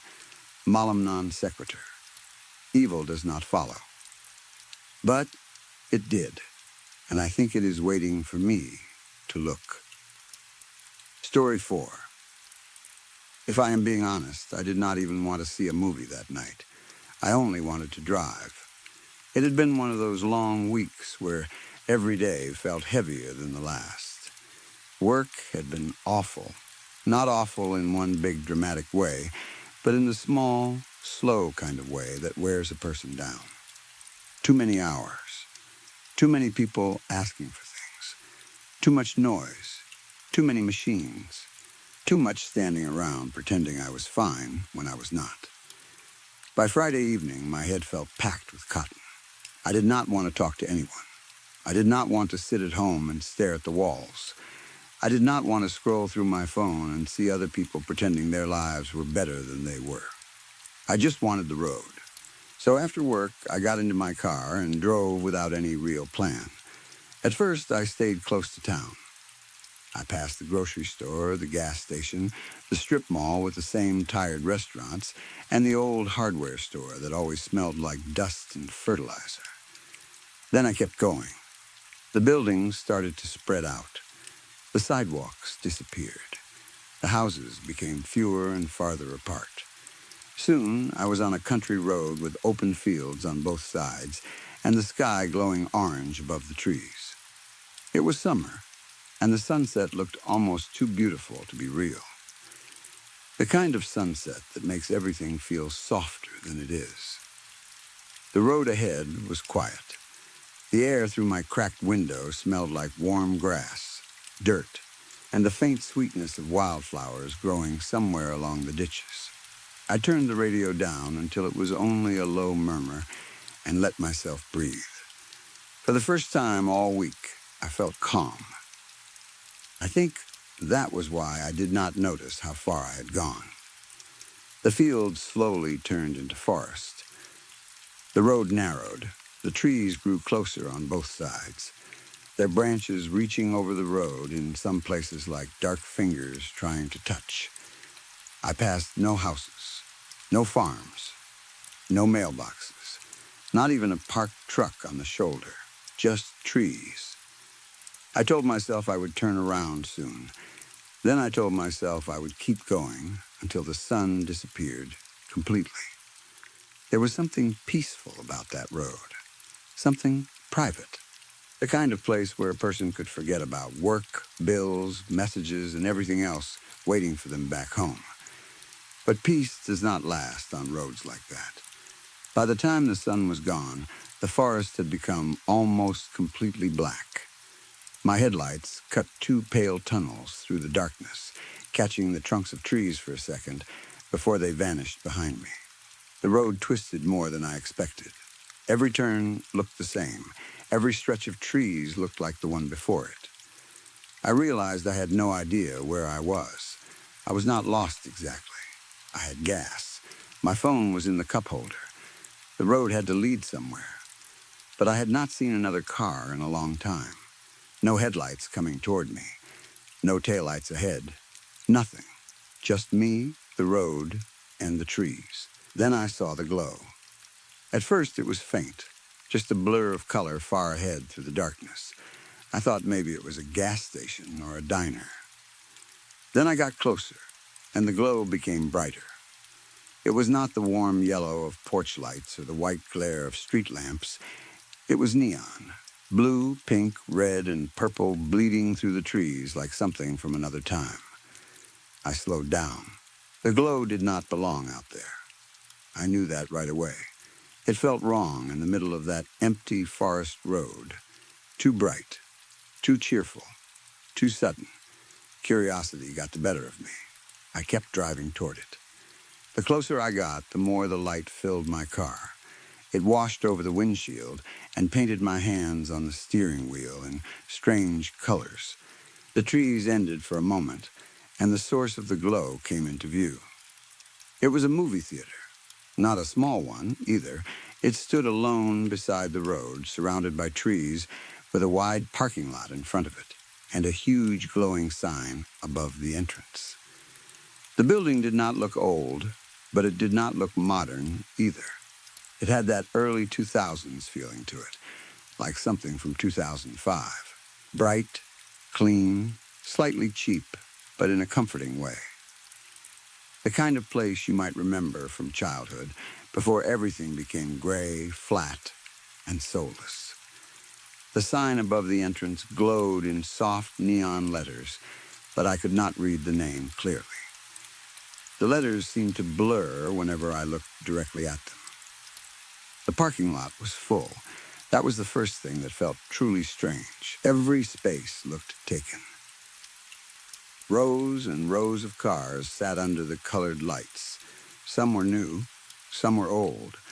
A few looked like they had not been made in decades. But the lot was packed. I had been driving on that road for at least an hour, and I had not seen a single other vehicle.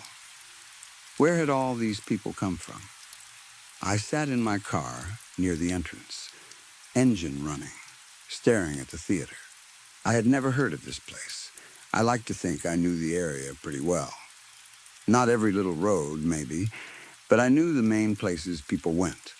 I knew the restaurants, the bars, the shops, the local spots. A movie theater hidden out in the woods should have been something people talked about. But this place was completely unknown to me. I should have driven away. That is obvious now. At the time, though, I was tired, stressed, and still caught in that strange feeling the road had given me. A glowing theater in the middle of nowhere did not feel like a warning. It felt like an invitation. A spontaneous movie night, I thought. Why not? So I turned into the parking lot. I circled around once, Then, twice, every space was taken. I almost gave up and left, but then, near the far edge of the lot, I found one empty spot, tucked between a faded blue sedan and an old station wagon. The last spot. I laughed to myself as I parked. In that moment, it felt like fate. As soon as I stepped out of the car, the smell of popcorn hit me. Not faintly, not like it was drifting from inside the building. It filled the whole parking lot, thick and buttery and warm. It was the exact smell of childhood movie nights, sticky floors, large sodas, and sitting in the dark with strangers while a giant screen lit up the room. The smell seemed to pull me forward. I walked toward the ticket booth. A woman sat inside, behind thick glass. She looked maybe in her 40s, though something about her face made it hard to guess her age. Her hair was pinned neatly. Her uniform looked old-fashioned, red with gold trim, the kind of thing you do not see in theaters anymore. When she saw me, her smile froze for the smallest moment. She looked surprised, not unhappy, not afraid, just surprised like I had shown up at a private party without being invited. Then her smile returned, smooth and bright. "Good evening, sir," she said. Her voice was cheerful, almost musical. "How can I serve you tonight?" I looked up at the list of featured films behind her. There were several titles, but I did not recognize a single one. Not one actor's name, not one sequel, not one franchise. The titles seemed normal enough at first glance, but the longer I looked at them, the harder they were to remember. My eyes moved down the board, and by the time I reached the bottom, I could not recall what had been at the top. I chuckled awkwardly. I felt old, out of touch. Finally, I said the only thing that came to mind. Surprised me, the woman's smile widened. "Certainly, sir." She reached under the counter and rummaged around for a moment. I heard paper sliding, something clicking, maybe a drawer opening. Then she slipped a ticket under the glass. "This one is a favorite of mine," she said. I picked it up. For a moment, I thought she was joking. The ticket was blank. No movie title, no showtime, no theater number, no price, nothing. Just a strip of blank cardstock paper, pale and smooth between my fingers. I looked back at her. "How much do I owe you?" The woman gave me a look that almost seemed like a wink, though it happened so quickly I could not be sure. "It's on the house," she said. Then she gestured toward the entrance. I hesitated, just a little. Then I smiled because I did not want to seem rude or strange, and I walked to the doors. When I pulled one open, I expected the normal theater lobby. Bright lights, arcade games, digital kiosks, a snack counter with teenagers moving slowly behind the register, the smell of nachos, the sticky sound of shoes peeling off the floor. But the lobby was almost empty. No arcade machines, no ticket scanners, no posters for upcoming films, no snack counter, not even a soda machine. The floor was carpeted in a red and blue pattern that felt familiar but dated. The walls were lined with dim lights. The space was too quiet. For a parking lot that full, the lobby should have been crowded. People should have been buying popcorn, laughing, checking tickets, standing in lines, arguing over candy. Instead, there was only one person inside, the usher. He stood near the hallway entrance, perfectly still, staring directly at me. He was a young man with curly hair, freckles, and thick Coke bottle glasses. He wore a uniform that matched the woman's at the ticket booth. Red coat, gold trim, black pants. His smile was wide and fixed. He had been looking at me from the moment I entered. I walked toward him slowly. The closer I got, the wider his smile became. "Good evening, sir," he said. His voice had the same cheerful rhythm as the ticket lady's. "May I see your ticket?" I handed him the blank strip of cardstock. He looked down at it for a moment. Then he chuckled. "Ah," he said, "I see."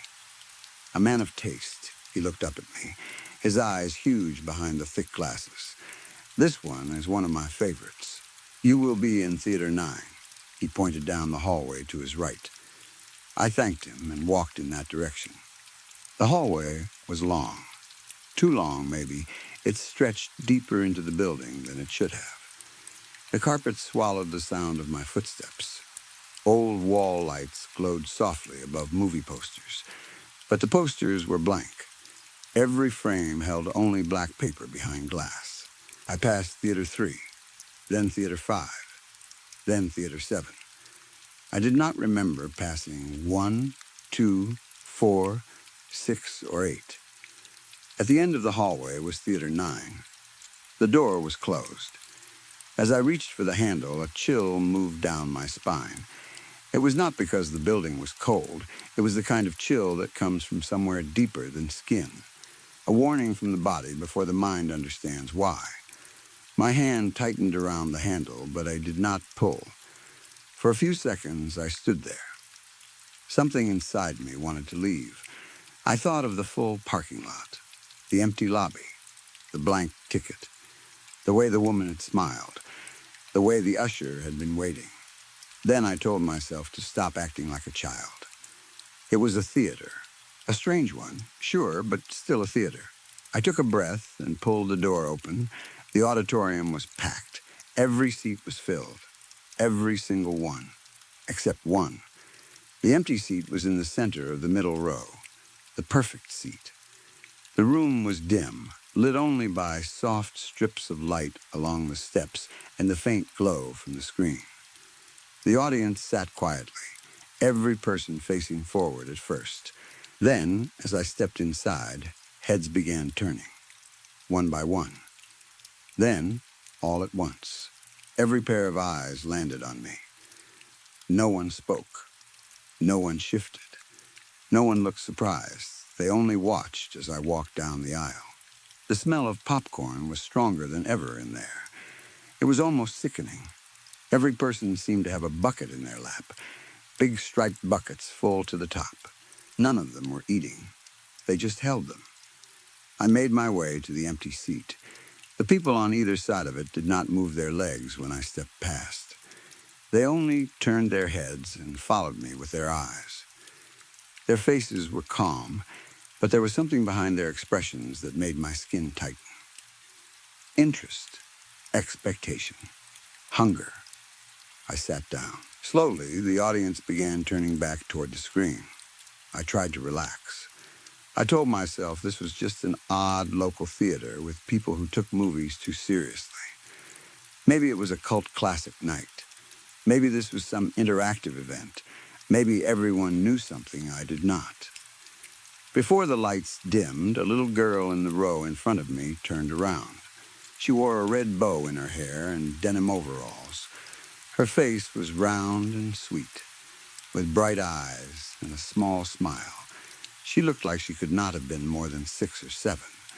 In the sweetest voice I had ever heard, she said, "You're so good in this movie." Then she turned back toward the screen. I opened my mouth to ask what she meant. The lights went down. The screen lit up. There were no ads, no trailers, no reminders to silence phones. The projector flashed with static for a few seconds, black and white noise dancing across the screen. Then, the movie began. The first shot showed a dark road, a 2-lane road cutting through a forest. I knew it immediately. It was the road I had just driven. My hands gripped the armrests. On the screen, a pair of headlights appeared in the distance. They moved slowly through the dark, turning with the road passing between the trees. The camera followed from above, smooth and steady, as if floating through the night. The car came closer. My car. I stopped breathing. The camera watched as the car pulled into the parking lot of the movie theater. It circled the lot once, then twice. Then it parked in the last empty space between a faded blue sedan and an old station wagon. The door opened. A man stepped out. It was me. Same clothes, same tired posture, same messy hair lying flat and lazy on top of my head. The camera followed me across the parking lot to the ticket booth. It showed the woman smiling at me. It showed me looking up at the film list. It showed her sliding the blank ticket under the glass. The audience around me stayed silent. I could hear my heart pounding. On the screen, I entered the lobby. But the lobby in the film was empty. Completely empty. No usher. No ticket woman behind me. No one at all. Just the man who looked like me walking through the dead, quiet theater. The camera followed him down the hallway. It never cut away. It never let him leave the frame. It watched him reach Theater 9, pause at the door, then pull it open. The film showed him entering the auditorium. The screen now showed the room I was sitting in. A sea of people. The man in the movie walked down the aisle and sat in the empty seat in the middle row. My seat. Then, something changed. Slowly, the man on the screen lifted his head. He turned toward the camera, toward me. His face was mine, but his smile was not. It spread too wide across his face, showing too many teeth. His eyes seemed dark and wet under the light of the screen. He stared directly out from the film, directly at me. Then he mouthed the words, "This one is a favorite of mine." He tilted his head back toward the screen inside the screen. I wanted to move. I could not. My eyes were glued to the film, but I could feel the audience turning toward me again. Dozens of stares pressed against my face, my neck, my chest. I did not know if I kept looking at the screen because I was curious or because I was too afraid to meet their eyes. The movie continued. On the screen, the version of me sat in the auditorium, watching a movie. In that movie, another version of me sat in another auditorium, watching another movie. Each screen showed the same thing again and again, smaller and smaller, repeating into darkness. Then, in each little screen, one by one, the versions of me began to turn and smile. That was enough. I stood up. The heads around me turned with my movement. I stepped past the people in my row. None of them moved to let me through. Their knees blocked my path. Their popcorn buckets pressed against my legs. I squeezed past them, muttering apologies I did not mean. Their eyes followed me. I reached the aisle. As soon as I did, every person in the auditorium stood up, not at different times. Together, the sound of it was soft and horrible, 100 bodies rising in perfect unison. I did not wait. I walked quickly up the aisle and pushed through the door. Behind me, the audience followed. At first, I tried not to run. Running would mean admitting this was real.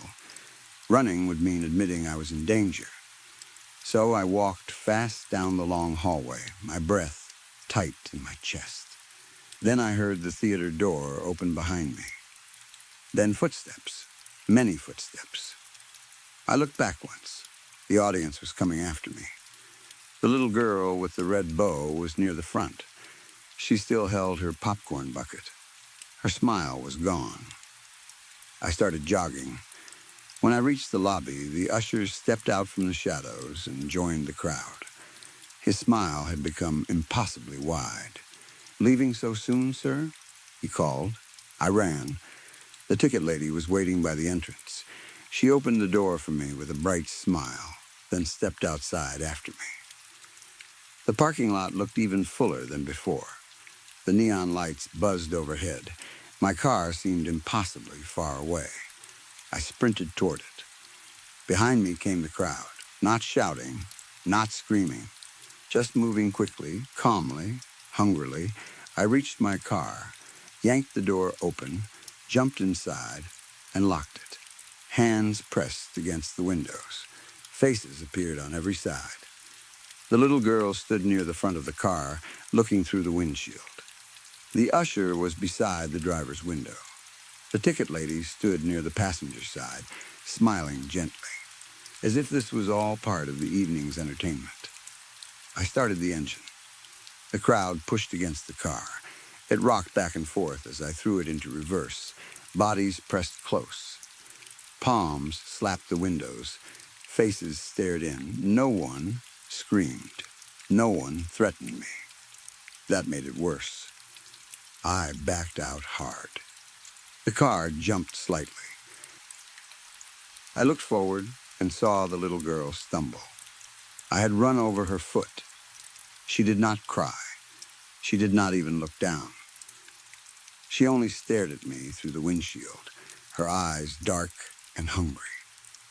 I slammed the car into drive and sped out of the parking lot. In the rearview mirror, the theater glowed brighter and brighter until the whole road behind me seemed filled with neon. The crowd stood at the edge of the lot, watching me leave. No one followed in a car. No headlights appeared behind me. I drove as fast as I dared through the dark forest road, gripping the steering wheel so tightly my hands hurt. I did not slow down until I saw familiar streetlights near town. By the time I got home, my shirt was soaked with sweat. I promised myself I would never return to that road. Never. For weeks, I kept that promise. I avoided that entire side of town.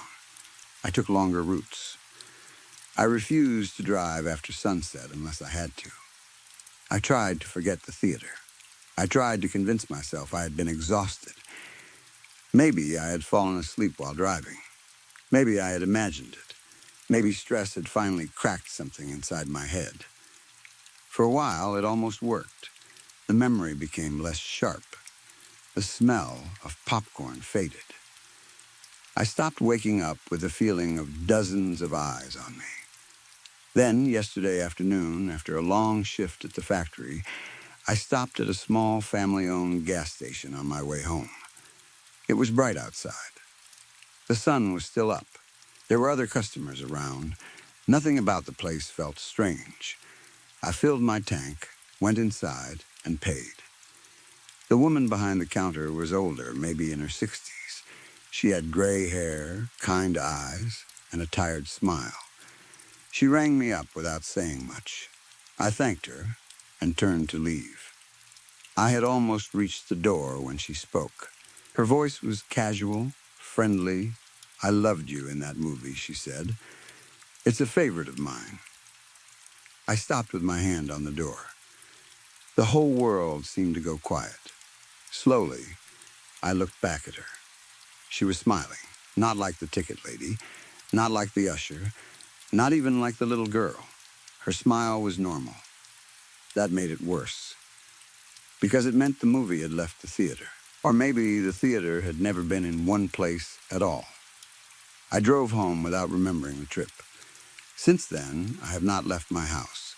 The curtains are closed. The doors are locked. I do not answer the phone. I do not look out the windows after dark. But last night, I woke up to the smell of popcorn. It was faint at first, then stronger. Buttery, warm, fresh. I sat up in bed, frozen. From somewhere downstairs, I heard the soft crackle of a projector starting up. Then a little girl's voice whispered from the hallway. "You're even better in the sequel." Story 5. I do not know what place it was. One moment, I was nowhere that made sense. And the next, I was standing in the middle of a jungle so thick and old that it felt like the trees had been waiting for me. The air was warm and heavy. It smelled of wet soil, rotting leaves, and something sweet that I could not name. Vines hung from the branches like ropes. Strange birds called from somewhere high above, but I could not see them through the roof of leaves. Every direction looked the same. Green shadows, dark trunks, deep bushes, and narrow spaces that seemed to lead farther and farther into a world that did not belong to me. I turned slowly, trying to understand where I was. Then I heard footsteps behind me. I spun around and my heart almost stopped. My grandmother was walking toward me. For a few seconds, I could not speak. She looked exactly as I remembered her.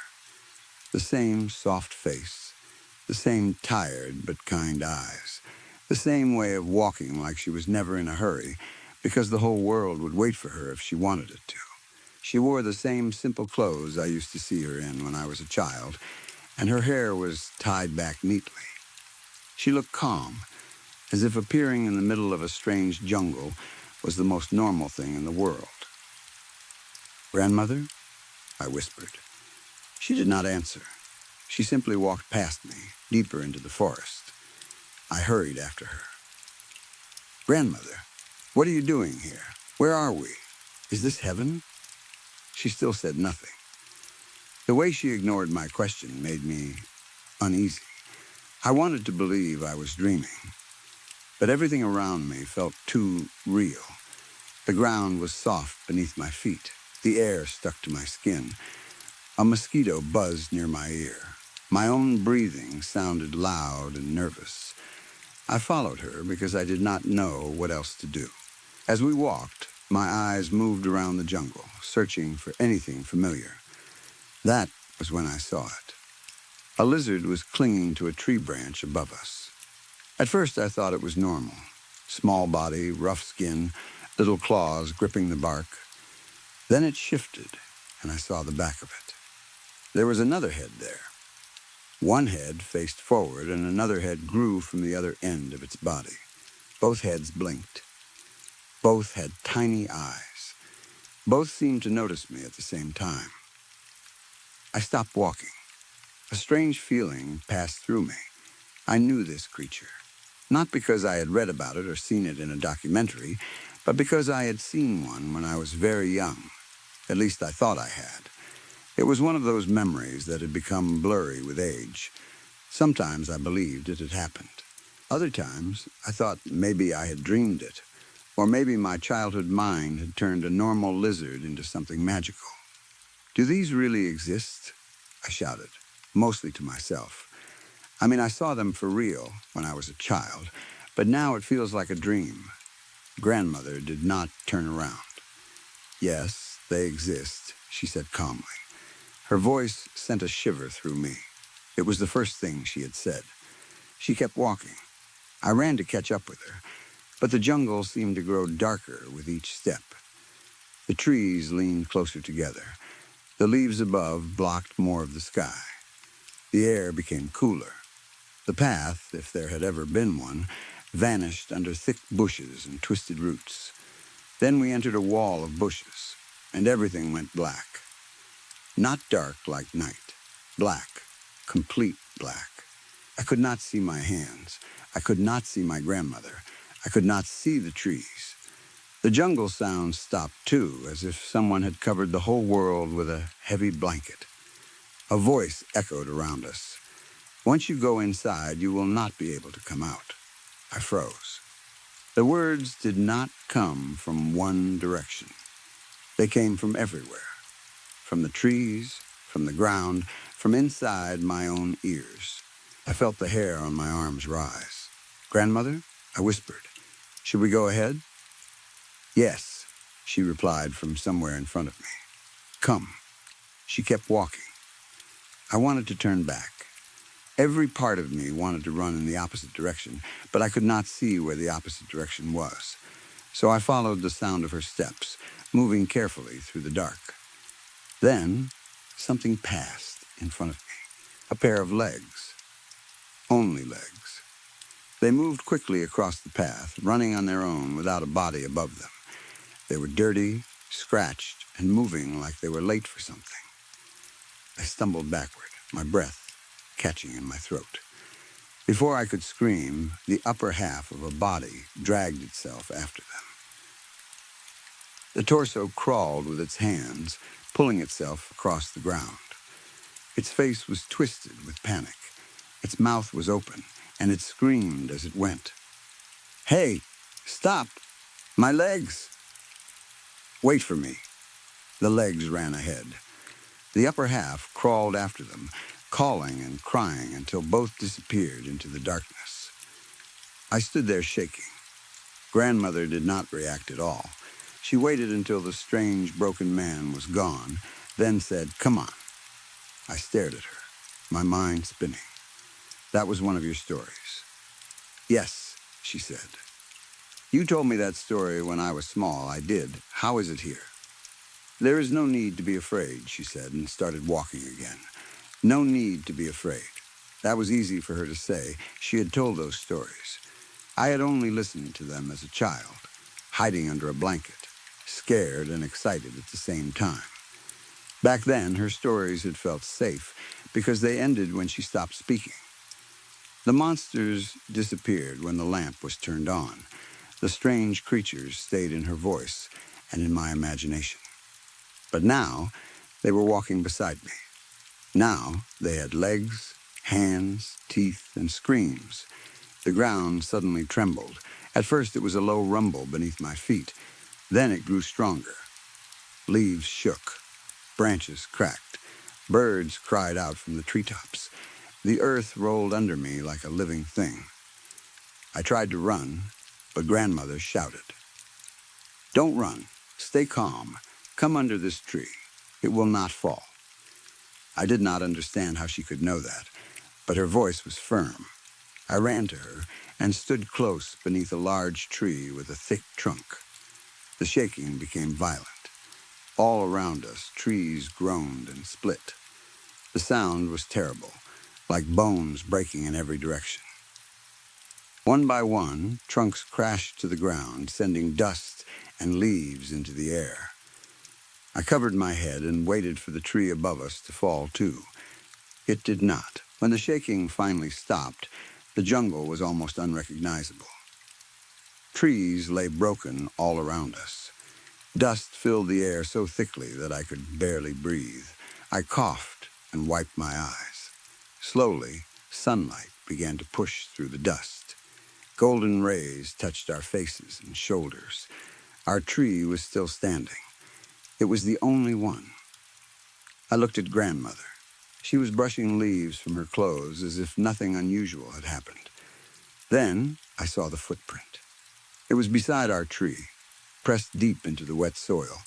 It was enormous, easily the size of a large boulder. The edges were clear. It had toes, long and heavy, pressed so deeply into the earth that cracks spread from it in all directions. My body went cold. "Did the earthquake do that?" I whispered. Grandmother looked down at the footprint, and a soft smile touched her face. It was not fear. It was almost gratitude. "No," she said gently, brushing dirt off my shoulder. "That belongs to someone who makes sure the forest does not fall on the people I love. Come on." I wanted to ask her what she meant, but she was already moving again. The dust began to clear as we walked. The jungle opened ahead, and when I blinked fully, I saw 2 glass caskets standing in a patch of sunlight. They looked strange and beautiful, completely out of place among the broken trees and wild vines. Their glass sides were clean, shining as if someone had just polished them. Grandmother walked toward them. I followed carefully. Inside the first casket lay a man wrapped from head to toe in bandages. His face was hidden except for a dry, dark space where his mouth should have been. He looked like a mummy from an old horror movie, stiff and dead, but I could not shake the feeling that he was waiting. Inside the second casket lay another man wearing a dark cape. His skin was pale, his hands rested over his chest, and 2 long fangs curved over his lower lip. A vampire. I stepped back at once. "Grandmother, we should move on," I said quickly. "Both of these are very dangerous." "Nothing will happen," she said. Then she reached for the vampire's casket. "Grandmother, don't do this," I shouted. "You told me how that vampire sucked that woman's blood." She did not listen. She opened the casket. The vampire's eyes opened at once. He sat up so quickly that I stumbled backward. His mouth opened, showing those long fangs. Grandmother calmly stepped back. The vampire lunged at her with a hiss. "Run!" I screamed. But the moment he left the shade of the casket and entered the sunlight, his body began to burn. Smoke rose from his skin. He screamed, twisting in the light. His cape caught fire. His face cracked, turned black, and crumbled. In a matter of seconds, nothing was left but ash blowing across the ground. I stared, breathing hard. Yes, I whispered. Vampires burn in the sun. You told me that. Yes, Grandmother said. Now you handle this mummy, I turned to the other casket. Me? She nodded. I looked at the mummy through the glass. My fear was still there, but something else came with it now. A small memory. Grandmother's voice from years ago, telling me that mummies could not survive water. I remembered laughing as a child and asking her if a bucket would be enough. She had said no. A river would be better. A river. I heard water nearby. Fine, I said, though my voice shook. I pushed the mummy's casket toward the sound of the river. It was heavy, but somehow it moved when I pushed. The ground sloped down, and soon I saw clear water rushing between stones. I dragged the casket as close as I could, then opened it. The mummy rose slowly. Dry fingers reached for me. Before it could stand, I shoved it hard. It fell into the river. The bandages soaked through immediately. The mummy thrashed, but the water pulled it down. Its wrappings loosened and dissolved. Its body softened, broke apart, and sank beneath the surface until the river carried it away. I stepped back, breathing fast, then looked at Grandmother. What now? She did not answer. She simply began walking again. After some time, we reached a cave. The same river flowed into its dark mouth. The entrance was wide and black, like a wound in the side of the earth. Water rushed inside, disappearing into the darkness. We have to go in there, Grandmother said.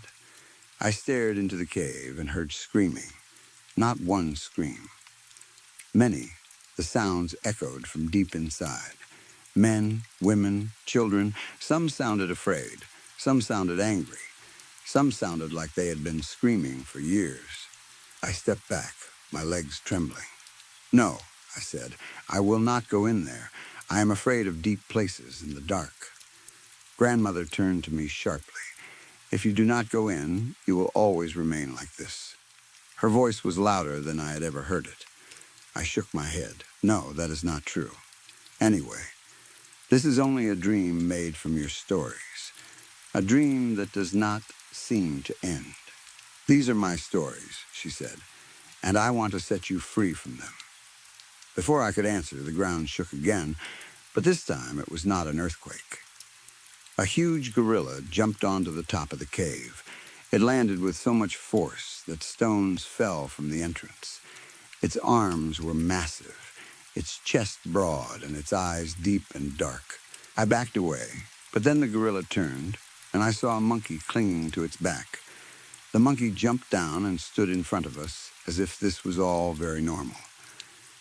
Why do you want to go inside? It asked. I stared at it. A talking monkey. Of course. Do you have a plan? It asked. No, Grandmother said, but we are going anyway. The monkey scratched its head, then shrugged. Fine then, it climbed back onto the gorilla and put 2 fingers in its mouth. Then it blew a loud whistle that echoed through the jungle. For a moment, nothing happened. Then a small boat appeared on the river, pushed forward by a group of dwarves. They rowed with quick, silent movements, their faces hidden under pointed hoods. They brought the boat to the shore, left it in front of us, and disappeared back into the jungle without a word. The monkey pointed at the boat. Go. I looked at Grandmother one last time. Should we really go? Absolutely, she said. So we climbed into the boat. There were no oars. There was no one to guide us. Still, the boat began to move on its own, carried by the river into the cave. The darkness closed around us. For a few seconds, I could see nothing. and my heart pounded so hard I thought I might faint. Then torches flared to life along both sides of the cave. Their orange light revealed stone walls, wet and shiny. The river was black beneath us, deep enough that I could not see the bottom. The boat drifted smoothly, almost too smoothly. I sat stiffly, afraid that something would rise from the water and pull me under. Grandmother sat across from me with one hand trailing in the river. "The water is very cold," she said. Then she splashed some at me. "Stop it, Grandma," I muttered, wiping my face. For 1 second, it felt almost normal, like I was a child again, sitting near her while she teased me. Then my eyes moved to the cave wall. A huge snake was crawling through a crack in the stone. Its body was thick as a tree trunk, and it moved silently, scales rubbing against rock. Then I saw another one behind it, and another. Snakes filled the cracks, sliding through the walls like the cave itself was alive with them. Grandmother noticed my stare. She turned, saw the snakes, and placed one finger over her lips. "Be silent." I held my breath. The boat drifted past them. The snakes watched, their tongues flicking, their bodies sliding through the cracks. I did not move. I did not even blink until they were behind us. Soon, more strange creatures appeared on the banks of the river. One had the body of a man, but moved like a snake, dragging himself with smooth, twisting motions. Another was covered from head to toe in fingers. Fingers grew from its arms, face, back, and chest, all of them bending and twitching at once. Another figure walked calmly while carrying his own head in his hands. The head looked at me and smiled.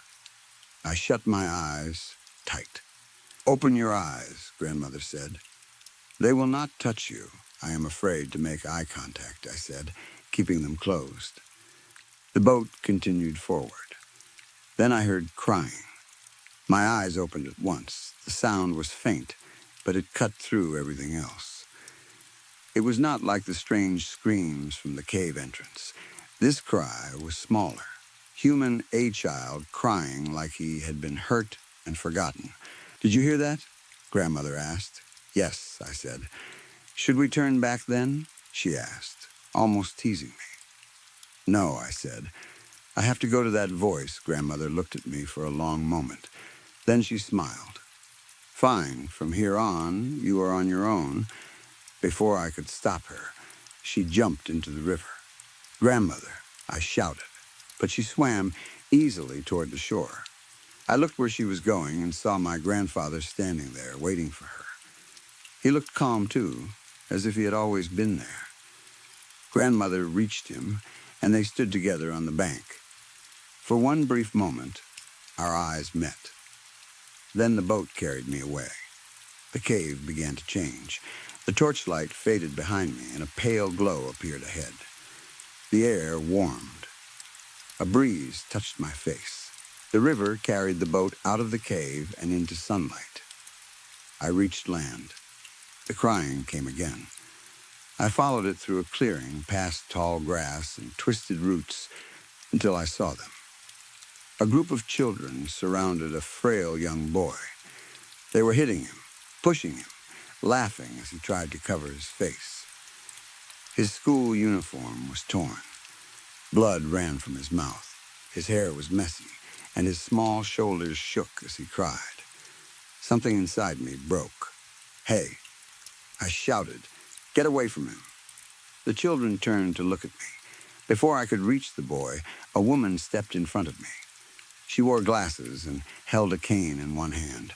Her face was sharp and cold, like a strict teacher who had never smiled in her life. "You cannot take him," she said. "Why not?" I yelled. "His class is still in session." Those words unlocked something in me. Memories flooded back. A classroom, a wooden ruler, children laughing, a teacher watching and doing nothing. A boy sitting alone, afraid to speak, afraid to go home, afraid to stay. I saw pieces of my own childhood that I had buried so deep I thought they were gone. I shoved the teacher aside. The children screamed, but not like children anymore.